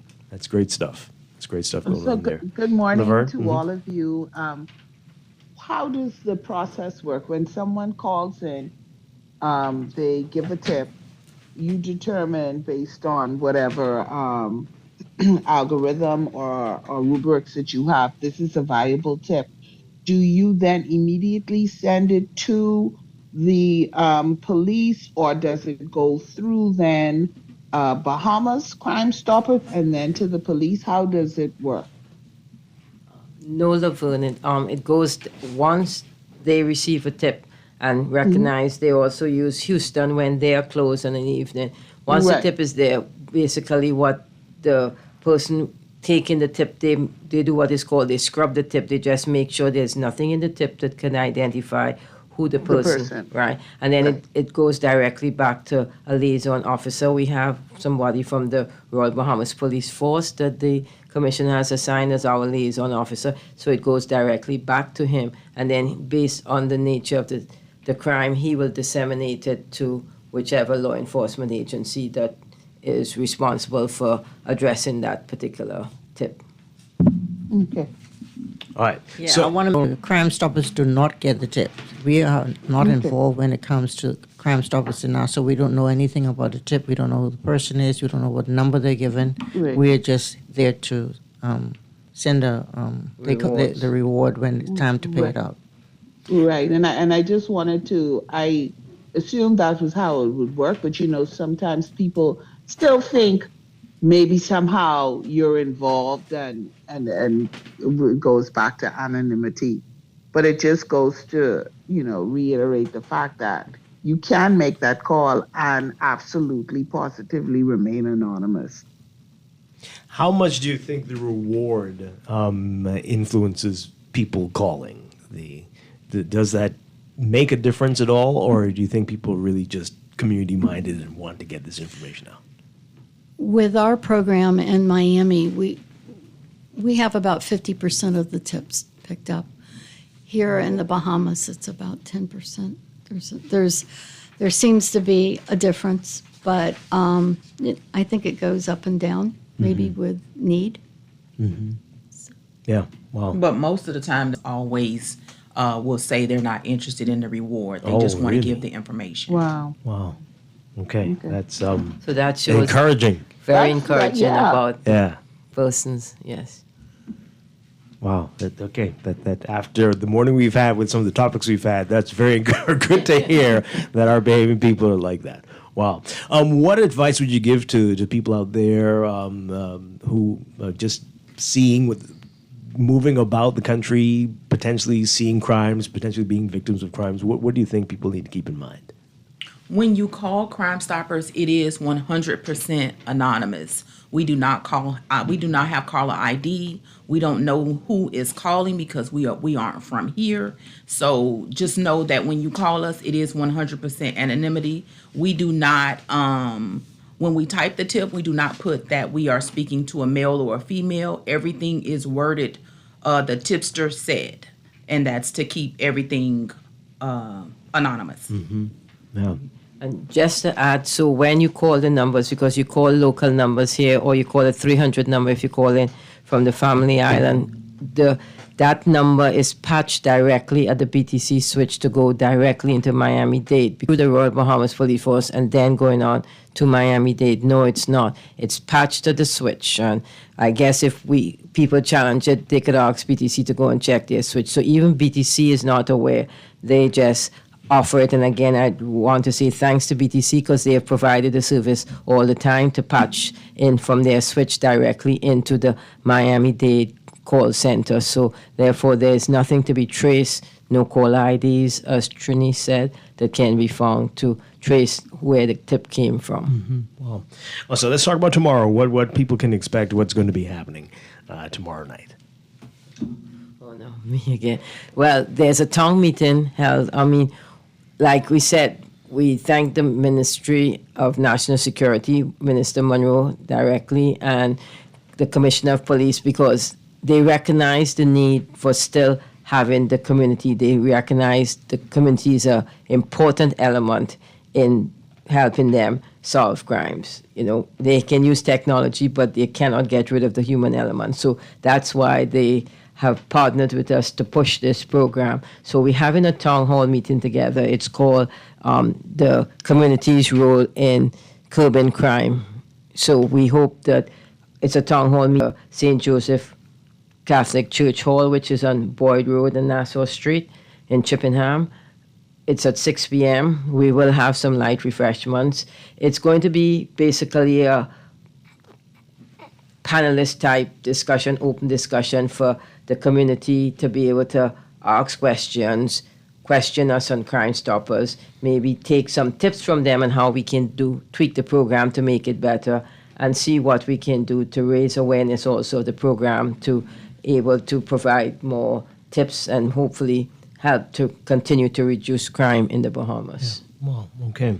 And so the audience can ask questions. They can come yes, up and definitely. It's it's an audience type function. It's meant to be for them to ask questions, make suggestions, say how best we can tweak the program if they see things that we're not doing, and get a feedback. And also the police will be, the Royal Bahamas Police Force will be there, so they can also make suggestions and things that they think we can do better in the community to help them assist us or give better tips or give more information. Because, anything that happens, somebody knows. Mm-hmm. Somebody has seen and somebody knows. It's just to encourage people to speak out once they know it. And we hope that Crime Stoppers will continue to do a good job in providing that vehicle, because we tell people, like you say, they cannot be traced, so they cannot be targets for retaliation. So we hope that people will do the right thing and continue to, if they see something, say something to help continue to reduce crime in the Bahamas. All right. I want to take a quick break. And when we come back, we're going to get Chief Superintendent Kristen Skippings back in here. We've got a couple of questions for her. We'll get to that when we get back. This is Morning Blend Business on Guardian Radio. Stay with us. When you be a bad boy, now that's a different vibe. The first thing you regret for is the last thing that you do. Then you have to worry about somebody tickling you. Come on, crime doesn't pay, boy. Earning zero interest on your savings at the bank? With as little as $100, you can start earning interest on your money while you're sleeping, eating, or standing in line at the bank with the CFAL Savings Express Plan. Ready to invest? Start by putting $1,000 into our mutual funds and earn interest there too. Because at CFAL, your interest is our interest. Visit cfal.com to start now. CFAL, growing wealth for future generations of Bahamians. Are you tired of the hustle and bustle of city life, yearning for a relaxing getaway without the headaches of international travel? Well, we've got just the thing for you. Escape to paradise without leaving home with our limited time 2-fly free offer for Bahamas residents. Creating adventure, seeking to reconnect with your roots, or simply yearning to unwind in secluded shores, the Family Islands has something for everyone. But you better act fast because this incredible 2-fly free offer is only available until June 30th. Don't let this opportunity slip away. So why wait? Book your trip today. Escape the ordinary, discover the extraordinary, and experience the magic of the Family Islands. Visit BahamasResidence.com for more information and start planning your ultimate island getaway today.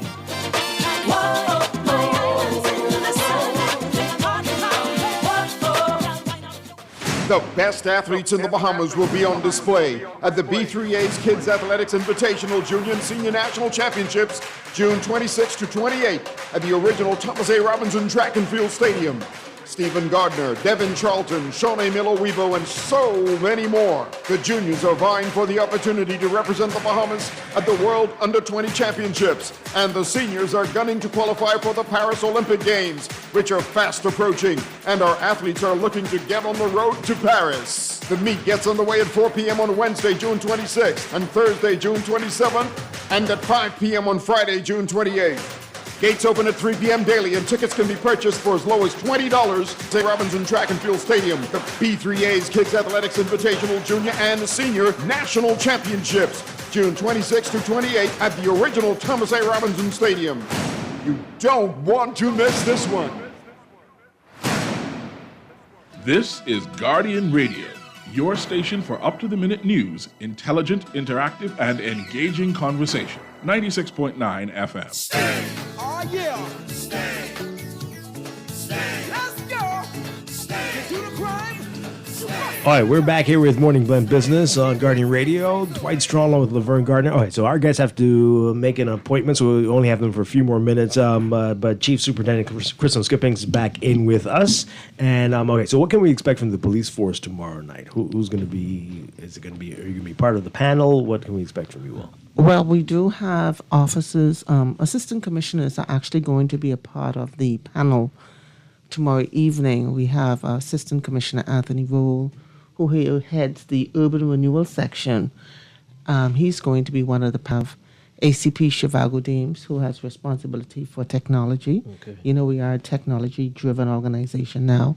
He's going to be a part of the panel tomorrow evening. And also Chief Superintendent Darren Nixon, who heads our intelligence unit. He's going to be a part of the panelists tomorrow evening. And so we're looking for a very, very vibrant and exciting town hall meeting tomorrow night. We want the Bahamian people to understand that as an organization, we need that partnership. And this is one of the steps in creating that partnership. Once we have that partnership, information is flowing, we see a reduction in crime, our communities are once again safer. Yeah. Wonderful. Because we are safe, mind you. Let me just say now that what we see happening, Dwight, is that a lot of the incidents that are occurring are crimes of opportunity. There's something called a crime triangle. In order for crime to occur, three things must be present. There must be a suitable target, there must be something of value, and the opportunity must present itself. What we see happening in our country are mostly crimes of opportunity. Yeah. And if we can get people to understand, to put the necessary parameters in place, these incidents from happening. And so we're also going to speak to some of that tomorrow evening as well as the town. At the town hall meeting, it's more education. We feel that once we educate the Bahamian people, they know what it is that's happening, we can create safer communities. Excellent. All right, so our texters have a couple questions for you. This one, they want to know some of the inner workings, basically. So when the police get the tip from Crime Stoppers, how do you determine when to act, who will act, what happens then? Well, once that tip comes in from Crime Stoppers, we act on the information that they give to us. We then send investigators out. We have to do our due diligence as well. And once we go out and we start to probe, once we're getting information and we have the solid information or concrete information, we then go after suspects. And once we have suspects, then our due course will take effect from there. But remember now, we have to have that intelligence, and then we have to have that evidence. Evidence is what stands up in a court of law, in the courtroom. And so the collaboration here today only strengthens what it is that we're doing now in the country. And so, Bahamians, I need you to understand that you play a role again. Feel confident in knowing that once you with the information, it's not coming to members of the Royal Bahamas Police Force. That information is going to our colleagues who are present here today in the U.S. They would then sift through, provide us with the intelligence that we need to act on the information that you've provided to them. And so look forward to seeing more calls. I know we've done an extremely good job in recent months, the Bahamian people. And so I'm looking forward to you again. Like I said, I applaud you for how you have stepped up in a huge way in the past year and a half in providing information to Crime Stoppers. And I'm looking forward to seeing you, those of you who haven't made your contribution. It's time for you to make your best contribution in making this country a safer and a better place for all of us. And that must be encouraging for the police force to hear that the Bahamas is providing more tips than most other places in the region. Yes. I think our people, you know, we are peaceful and loving people here in the country. And in recent times, the Bahamian people are tired. They're tired of everything that's going on, and we've seen them becoming more vocal because of it. Good things, when good people do nothing, you see negative things happening. And so now we see things reversing because good people are now moving to the forefront and saying, you know what, I'm going to report. And I'm going to report because I have opportunity and I'm able to report it anonymously. And so that's why we see it happening. And again, Bahamian people, let's do it, one people. Yeah. Really quickly, Marissa, 30 seconds. The town hall meeting, remind folks where they need to be a part of this. Okay, the town hall meeting is tomorrow night at St. Joseph Catholic Church Hall, which is on Boyd Road in Chippenham. It's at 6 p.m. As Chief Superintendent Skippin said, it will be a panelist of both us and meaning Crime Stoppers and the Royal Bahamas Police Force. And it's supposed to be an open forum for discussions with the community on crime, what's happening. We will have free light refreshments to entice people to come out. So again, we hope to see as many as possible come out. You know, it's at 6 p.m., so we've tried to put it after working hours to allow the Bahamian public, you know, access to be able to attend the function. And I also want to say, this cements the connection between law-abiding citizens and police officers and Crime Stoppers. And so it's showing the criminals or the criminal elements that, listen here, you will no longer survive in this country. Have a vehicle where information can be passed along to be able to apprehend you, to put you where you are to be.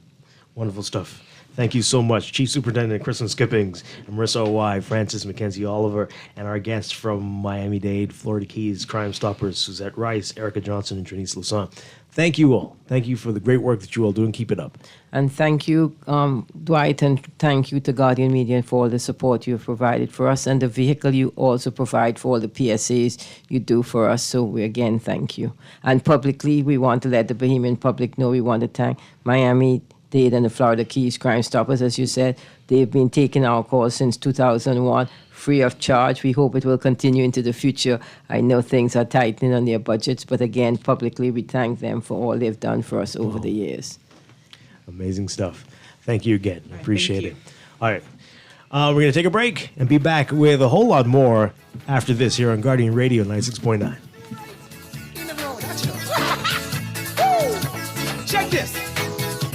When you get a little older, you'll probably understand that rowing, fussing, fighting don't make you no real man. So We all know that our country's electricity infrastructure is decades old. It is breaking down, it is too expensive, and it cannot transmit clean energy. Small changes aren't enough. We are taking it all on. Upgrading and modernizing the grid, solar power, major energy reform. That's how we get to lower prices and more reliable electricity. It will not happen overnight, but it will be game-changing. Go to newenergyera.gov.bs to learn more. Ladies and gentlemen, Kingdom National Parkinson Foundation presents its 24th Charity Gala, Saturday, June 29, 2024, at the Grand Ballroom Grand Hyatt Bahamas Convention Center.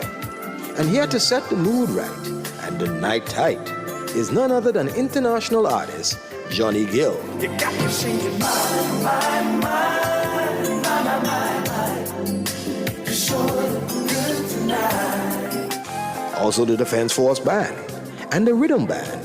You can purchase your tickets at Carey's Fabric on Mackey Street or Signature Styles Marathon Road. Cocktails at 6:45 p.m. and dinner at 7:45 p.m.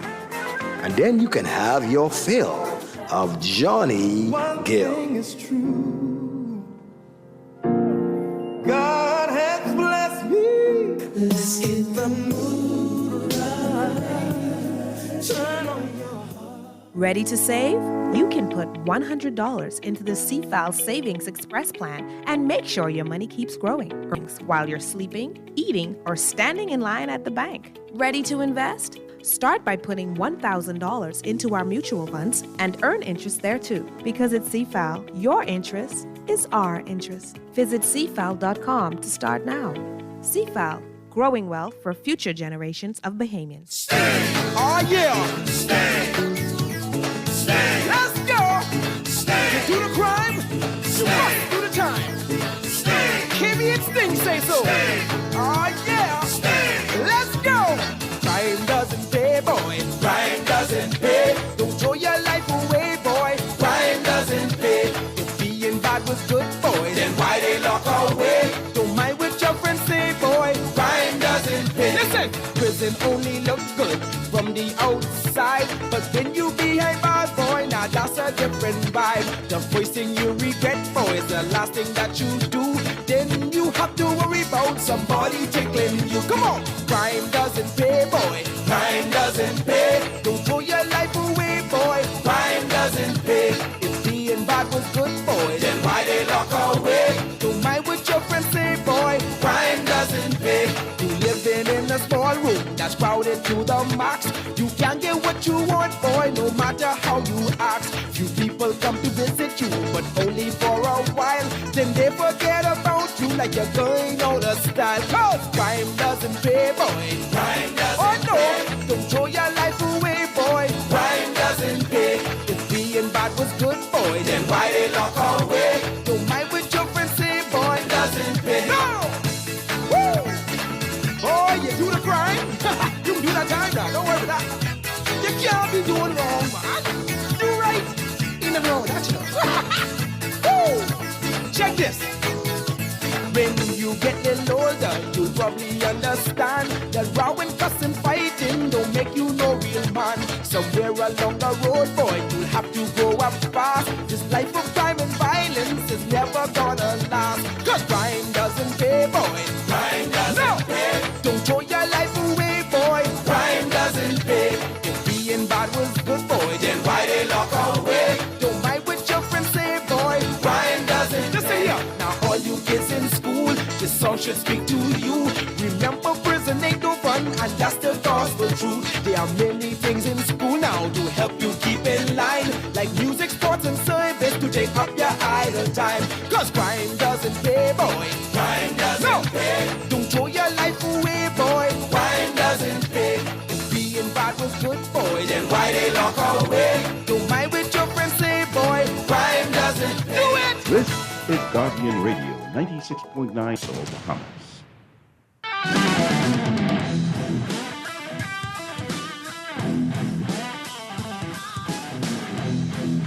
And we're back here with Morning Blend Business on Guardian Radio 96.9. Dwight Strachan along with Laverne Gardner.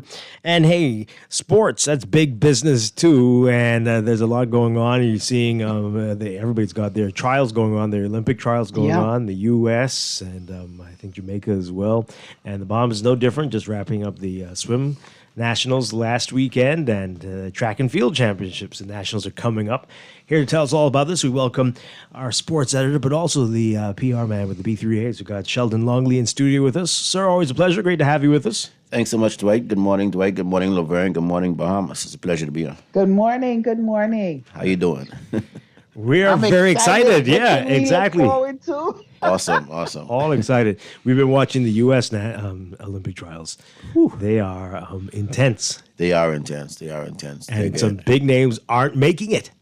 Some big names aren't making it, but some big names are making it Right. as well. So imagine that. And the times and distances those athletes are laying down have been truly impressive. It's going to be quite a show at the Olympics in Paris. Definitely. So is Team Bahamas ready for this? I think we are. We got 3 days to finalize our trials and to finalize our team, our athletic team for the Olympics.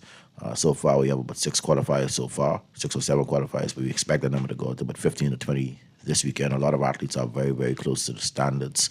One of the exciting events is going to be the women's 100-meter hurdles. That's the only event to qualify for the Olympics so far. Wow. Led by Devon Charlton, Denisha Cartwright, and Charisma Taylor. Again, all 3 of them are going to be in action head-to-head. And we expect some very fast times coming from those 3 ladies. All right, so correct me if I'm wrong. So Yes. we've got 3 who've met the times. Yes. But only 2? No, 3 can go. All 3 can go? All 3 can go. Okay. Yes. The limit is 3. The limit is 3. Right. Okay, great. The maximum is 3. So you could have a maximum of 3 athletes going. Oh, So, wonderful. Yes. Because we're afraid. Now, if a 4th one's qualified, then we have to go with the top 3 from our trials. I see. That's how it Interesting. works. But, All right. yeah. So give us those 3 names again. Devon Charlton, Denisha Cartwright, and Charisma Taylor. Wow. And Charisma is also close to qualifying in the women's triple jump. She's close to hitting the standard in that event. So she could be just our second athlete to qualify in 2 events. Anthony also qualified in 2 events, but she has shut down her season. She's injured. Oh, boy. So she wouldn't be competing anymore. Yeah. So how do we end up with this bounty in the hurdles? How did this happen? I've seen it happening for a while. I've seen the progression of Devon and Charisma. We have never had 3 hurdlers compete at this standard at the Olympics and at this level. And I've seen it happening. And the thing about it is, Denisha, she's a 8-time national champion. NCAA Division II, and she's also ran the fastest time ever by a Bahamian under any conditions. Right, so she could seriously give Devon a push, and of course, Devon is the world record holder indoors in the 60-meter hurdles. Right. And Charisma Taylor has really come around in this event this year, so it's going to be exciting. My goodness. When is that event going to be? That particular event, let me take a quick look at the schedule. I think that is on Thursday, if I'm not mistaken. The women's 100-meter hurdles is going to be, no, it's not on Thursday. Let me check Friday. And so we don't have any heats, right? This is for this. We do have heats. You have heats for this too? Yes, Yeah? we have heats for the men and women's 100-meter hurdles is going to be on Friday. Yeah, that starts at 6:35 for the under 17 girls, and then they go into under 20 girls. So they have heats because they have that many athletes, or I haven't seen the start lists yet, but I expect that we'll have probably about 15 athletes. Okay. Yeah, trying to qualify.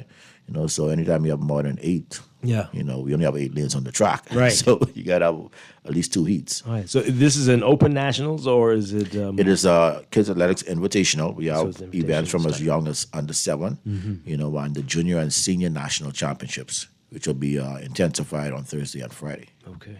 Wow. The juniors under 20 championships, and the seniors trying to qualify for the Olympics. That's going to be in Paris, France, from July 26th to August 11th. 1 month to go. One month to go. All right, so that's women's hurdles. What about men's hurdles? How are we looking at that? The men's hurdles is going to be exciting as well because we have an athlete in that who is very close to the qualifying standard. That's Anton Andrews.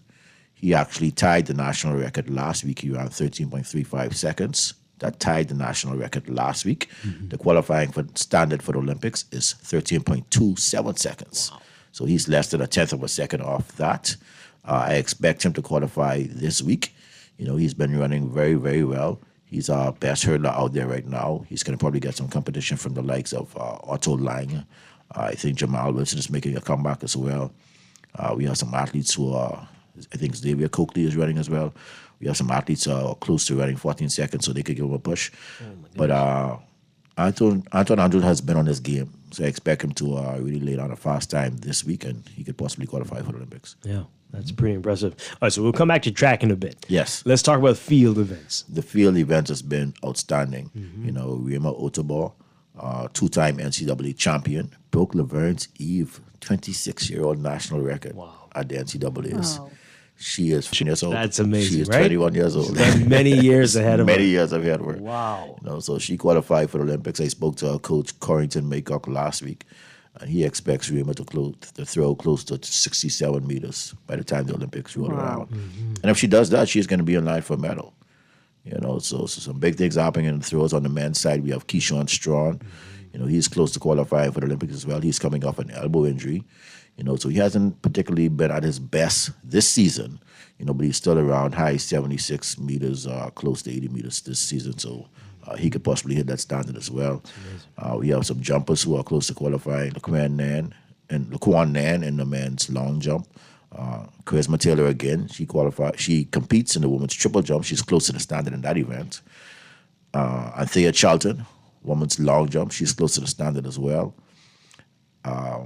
Discus, we have athletes like Kalea Jackson, you know, from the University of Miami. She'll be competing, you know, so it's going to be competitive. Wow. So you ever heard, this is common, a hurdler and a triple jumper, this is that. It is common because of I guess the jumping. You know, with the hurdles, you still got to jump, right? Right. So that's the main part of it. Yeah, yes, that's impressive. Yes, and Charisma Taylor, she's very versatile. She's been away from, she's a very young athlete, you know, and I'm sure she's heard many times that, well, maybe you need to specialize in one event, you know, but she is so determined to qualify in both. Yeah. You know, and I believe she could. You know, she just wants to prove her doubt is wrong and just go out there and do it. That is something else. All right. So I know this is, you know, you're the sports editor. We'll come back to track and field a bit. We got to talk about basketball a little bit before we get back to That's track. fine. That's fine. How I mean, is it possible? Could we really go all the way? I'll put it this. Let's just get right to it. How are we looking? Yeah. Laverne, I'm waiting to see the final roster that should be revealed today. Right? It is possible. It is not only is it possible, it's likely. You know, I think our main competition will be Spain. Right? To beat Spain in Spain, that is going to be extremely. You're talking about the event this. Yes. This well, week. the event this is like the warm up tournament. Right. Right. The main event is next week. That's the FIBA Olympic qualifier. That event they'll play Poland, Finland, and then if they get to the semifinals and the final, they could possibly play Spain. Spain. Wow. Spain right now is the number 2 country in the world in basketball. The number 2 country in the world. Wait, how is that determined? Well, on based on rankings and competition. Yeah, you know, they just go to, beating that many people. Well, they go to various competitions, Yeah. you know, and you qualify through your rankings. You know, the U.S. is number 1, Spain is number 2. But on that note, we defeated Argentina in Argentina. Right. And Argentina, That's right. at the time, was the number 4 country in the world in basketball. Wow. How many countries have as many NBA players? A lot. As many as we do? As many as we do? Yeah. They have more. They have more. Yeah. Canada is loaded. You know, Canada have Wiggins coming off the bench. Andrew Wiggins, the guy who plays at Golden State, right? He's a star in the NBA, and he's coming off the bench. So that's how loaded their team is. Wow. But you have a lot of countries that are loaded. You know, Greece have Giannis. Yeah. You know, Slovenia has Jokic, the MVP.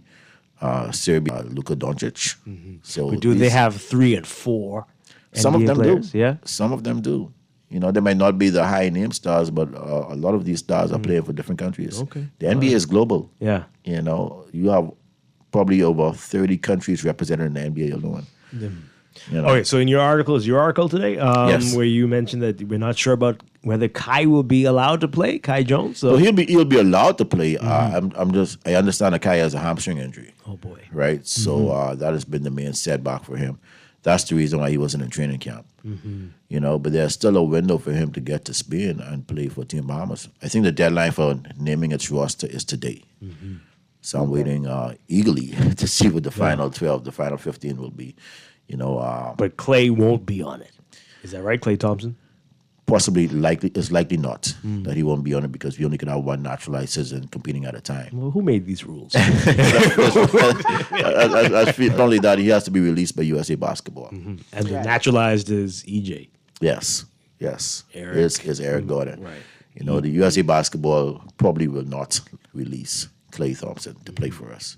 Out of spite? Out of spite? Yeah. What is it? I have no idea what their reasoning is, you know, and it's so unfortunate. I didn't think so. When I said, I was like, they're not going to release him. They're Yeah. not. I just didn't feel like, they would do it. Yeah, even with Eric Gordon, they released Eric Gordon like at the last minute. We had to rush and get FIBA approval for him to play for us against Argentina the last time, right? And Klay is a bigger star than Eric Gordon, you know, and they probably will, even if they do release him, they'll demand so much money, it'll be impossible. For Money? us. Yes. Yeah. It costs money. It costs money. It costs money. Right. And it's so ironic because they just got Embiid to play for the U.S., right? I tell you. And Cameroon had to release Wow. Embiid in order for him to play for the U.S. Did they pay for him? I don't know if they did. I'm sure they did. But the U.S. have the money. That's the difference. That's true. That is true. All right, so know? we're all keeping our No little fingers bit of crossed. money either. Right, exactly. Boy, wouldn't that be something? Yes. Wouldn't that be something? It would be something. My goodness. I can't wait for the roster to come out today. All right, so let's get back to track. Of course, Yes. we've got gold medalists who we're all watching and we're hoping they can repeat. How is that looking in the 400, which is the Bahamian race? Of course, you know this. That is our race. Yeah. It has always been our race. You know, and both of our Olympic champions are home. They will be competing. What's going to be interesting is that Shawnee hasn't run an individual 400 yet for the season. She ran in the relay, and she looked very good in the relay. She looked awesome in the relay. But she hasn't run an individual 400-meter race yet. That sounds scary, though. Well, I suspect she'll do it this week, you know, and I know she's going to be fine because, as mentioned, she looked great in the relay. And I expect she'll run a 48 this week. I mean, I know she wouldn't have probably much competition to push her, but I could see her running a 48 this week. You know, she's a fantastic athlete. You know, we have some collegiate athletes who could possibly run a 49.50. You know, Giovanna Walcott, she made it to the NCAAs. You know, she has a personal best of, I think, 50.9, close to it. We have Quincy Penn, who ran a 51 this season. You know, she could possibly be inspired from having Shawnee in the same race and run close to 50 seconds. And the mixed relay team is looking good. Because if you plug Steven and Shawnee in there, and then you could add in a Giovanna Walcott or a Quincy Penn, and then Alonzo Russell or Wendell Miller on the men's side, you know, they could win a medal. You know, and we got to carry, well, I don't want to talk too much about that, but we have the 16-year-old who helped us qualify. Yes, we remember right. that. Right? That's But as the impressive. BAAA rules are presently right now, you know, it'll be the top 6 from the nationals. I'm hoping that there's a window that we could allow her to go to Paris. Oh, boy. All right, so the mixed relays. What about other relays? The men's 4x1 and the women's 4x1 are probably our closest relays right now in terms of having athletes qualify for the Olympics. I think we could do it in the women's 4x1, right? We probably would have to have the right 4 out there, though. Our top 4 this season have been Anthea Charlton, Camille Rutherford, our hurdler, Tanisha Cartwright, and if we could possibly add a Devon in there as well. You can imagine having Devon and Anthea on the same team, sisters. You know, those 4, I feel, could hit the standard. Yeah. Right now, well, there is no standard. Remember, there was a top 14 from the World Relays qualified, and then the other 2 spots will go to the next 2 fastest teams, right? Right now, that cutoff time for the women, I think, is 42.84 seconds. Our season's best is 43.3, I think. So we're not too far from it, but that would have been without our top 4 runners. So we could get our top 4 runners together. So this is very possible. It is possible. It is possible. You know, get Anthea, Devon, Camille, and Denisha, and I'm sure they could probably do it. Yeah, yeah. On the men's side, I'm sure we could do it as well because we have Wanya and Terrence who are close to running 10 seconds flat. Terrence has already run under 10 seconds, but not this season. He has had a little injury this season. And then we could add athletes in there like probably Ian Kerr, Anton Andrews, you know, and try to hit that time. Yeah. We haven't talked about Stephen Gardner yet. How's he looking? And we've seen that with these U.S. trials, the competition is going to be Fierce. I am highly optimistic. I'm high on Stephen Gardner. I honestly feel that he could repeat as Olympic champion. Wow. He has a season's best, I think, of 44.4. He's run 43 many times before in his career, and that was early in the season. So I'm excited to see what he's going to do this week. Globally, you don't have much athletes right now running under 44 seconds, and Stephen has done it multiple times. And if he could get back to that shape in time for the Olympics, we could possibly see him repeat as champion. Wow. So has he already qualified? He's already qualified. Shawnee hasn't qualified, but I'm highly optimistic that she will do so this weekend. Yeah, Right. she'll do so. All right. Wow. So we got a lot of potentials and a lot of. We know this is going to happen. Yes. Right. Yes. All right. So let's talk about specifically the event this weekend. Would you say begins on Thursday? It begins on Wednesday. Wednesday. Yes. Starts at tomorrow. The field event starts at 3:00 on Wednesday with the hammer throw. Okay. The track events gets underway at 5:00. All right. Where can we see the schedule? Is this The schedule is online. It's been posted on the BAAA Facebook page. Okay. It's a 3-day schedule. Like I said, it starts at 3:00 tomorrow with the hammer throw. The field event starts at 5. Gates open at 2:00 tomorrow. And then on Thursday, it starts at 4:00 for the field events, 5:00 for the track events. The first track event on Thursday will be the heats of the 200 meters. And then on Friday, all of the events start at 5:00. Wow. And they're going to wrap up like around 10:30, 11 each night. Wow. Okay. So how do we get tickets? How much are tickets? What do we need to know? Tickets are available at the stadium, for as low as $10. Wow. Kids come in for as low as $5. And this is at the original stadium. The original Thomas A. Robinson Track and Field Stadium. Yeah. We have 3-day passes available as well. If you want to buy just tickets for each day one time, it's going to be exciting. Come out and support. Oh boy. This text here, Laverne, you'll appreciate this one. We have loose $2.5 million to play with. You know what they're talking about, right? Would they exchange Clay for a magic airplane? That's funny. Boy. I would consider that. Yes, they do. Right, we could fly him from wherever he is here. Yeah. Well, he's already in Europe. Right. So we just going to get him a blade. Boy, I tell you.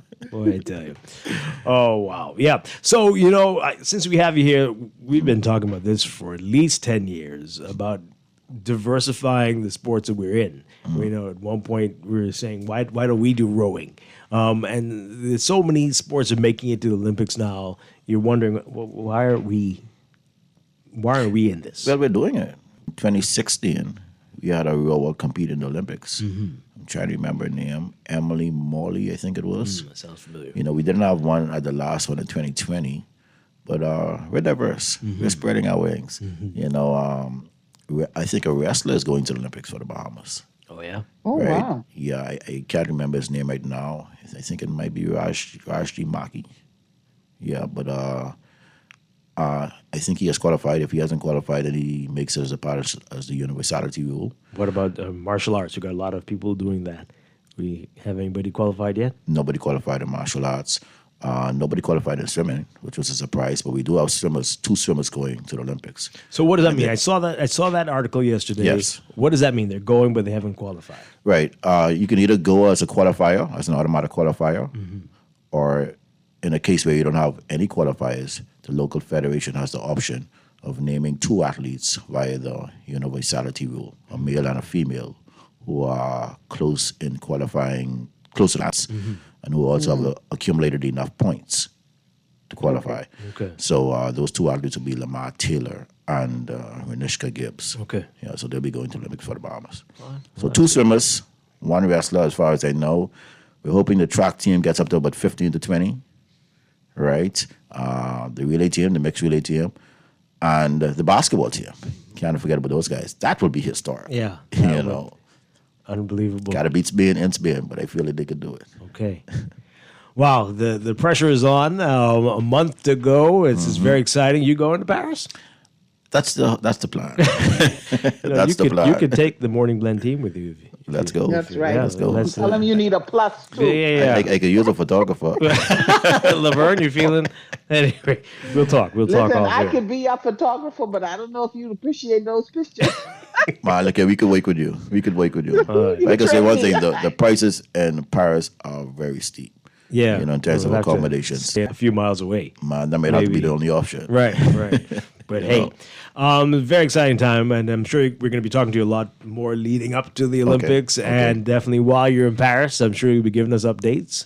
Well, if you get to go, which If I'm I go, sure you- yes. yeah, which If we get to this go, is history making, so we've got to be there, right? Well, that's the plan. Yeah, That's the yeah. plan, and you'll definitely be getting updates from me. That's not a problem. Appreciate it, Sheldon Longley. Thank you so much for being here this Anytime. morning. Again, the Nationals this The week. BAAA Kids Athletics Junior and Senior National Championships from Wednesday to Friday, starting at 3 o'clock on Wednesday, 4 o'clock on Thursday, and 5 o'clock on Friday. Tickets can be purchased for as low as $10.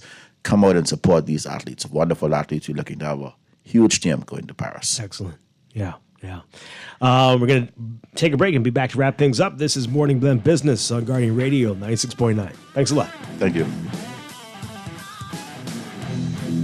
We all know that our country's electricity infrastructure is decades old. It is breaking down. It cannot transmit clean energy. Small changes aren't enough. We are taking it all on. Upgrading and modernizing the grid. Solar power. Major energy reform. That's how we get to lower prices and more reliable electricity. It will not happen overnight, but it will be game-changing. Go to newenergyera.gov.bs to learn more. Happy Independence Bahamas! Let's celebrate 50 plus 1 together with a unique Janae's Uniform Center Independence print, dry fit polo or t-shirts, ribbons and pole bows in black, gold, and aquamarine. Janae's special family package includes buy 2 adults and 3 children Independence polos or t-shirts and get 15% off. Outfit your staff for a special Independence dress of week or day with a different design. For more than 30 pieces of Janae's Independence polos or t-shirts, get up to 25% discount. Janae's Uniform Center Chesapeake Road Independence Selections. Choose your favorite and celebrate 50 plus 1. Restrictions apply.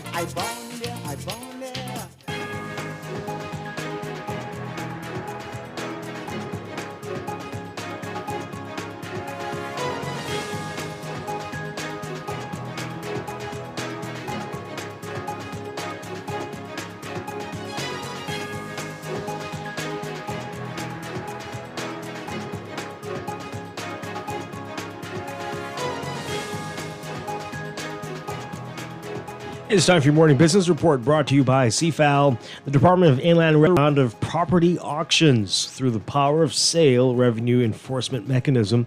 The DIR is on its third list of properties being sold to recoup tax revenue from people who've been delinquent for some time. DIR's head of communications, John Williams, telling Guardian Business that some properties on the list have been re-advertised because the previous bids were too low. The DIR has undertaken this exercise as a last resort to collect real property tax. Traditionally, RPT was one of those taxes largely ignored by many people, but the government saw this revenue black hole as an opportunity to collect more revenue for the government where it is owed without having to increase taxes or introduce new taxes. Since the crackdown, the DIR says it has seen a marked increase in RPT payments, especially since banks became involved in the collection of RPT for houses and properties still under mortgage. Island Luck CEO Sebastian says that employment in the gaming industry will remain stronger. It's time to start upskilling employees in the industry, as technology will eventually make some positions redundant. Bastian says it's time to invest in upskilling the staff so that they are prepared for the jobs of tomorrow and can transition into other areas of the organization. And Play Studios is gearing up to host what it has said will be the world's largest slots tournament at Atlantis Paradise Island this coming October. And according to a statement, Play Studios has 11.7 players worldwide.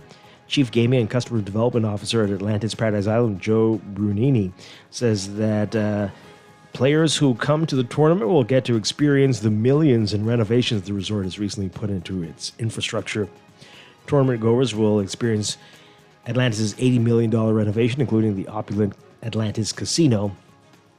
The NASDAQ listed Play Studios explains that those who attend the tournament will play for a top cash prize of $1 million to earn the title World's Greatest Slot Player. Overseas, Microsoft violated European Union antitrust rules with tying its Teams messaging and video conferencing app to its widely used business software. The European Commission saying that it informed Microsoft of its preliminary review that the U.S. tech giant has been restricting competition by bundling Teams with core Office productivity applications such as Office 365 and Microsoft 365. The Commission, the 27-nation bloc's top antitrust enforcer, says it expects or suspects Microsoft might have granted Teams a distribution advantage by not giving customers a choice on whether to have Teams when they purchased the software. Closer to home in your Market Watch recapping trading on the BAAA from Monday. Your market movers: Commonwealth Brewery moving 1,000 shares, closing down 50 cents to $10.50. Commonwealth Bank moving 2,000, up 1 cent to 3. CIBC First Caribbean Bank 100 shares, closing at $14.30 unchanged. Doctors Hospital moving 100, closing at $10.50 unchanged. Finco moving 1,000, up 50 cents to $14.50. Consolidated Water up 5 cents to $5.06, and Emir Incorporated up 28 cents to $8.26. The BAAA All-Share Index closing at 2,938.31, up 0.34. That's your Market Watch, and that is your morning business report brought to you by CFAL, growing wealth for future generations.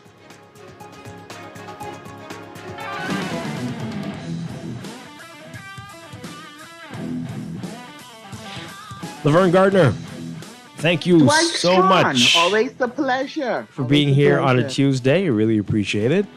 We're going to miss you on Thursday, but Duquesa will be here. Yeah. So, hey. You do a great job. Have a great one. I'll talk with you next. And I'll be back tomorrow morning with more Morning Blend and Morning Blend Business here on Guardian Radio 96.9. Dwight Strachan, have a great day, everybody. Stay tuned for On the Clock with Aaron Green next.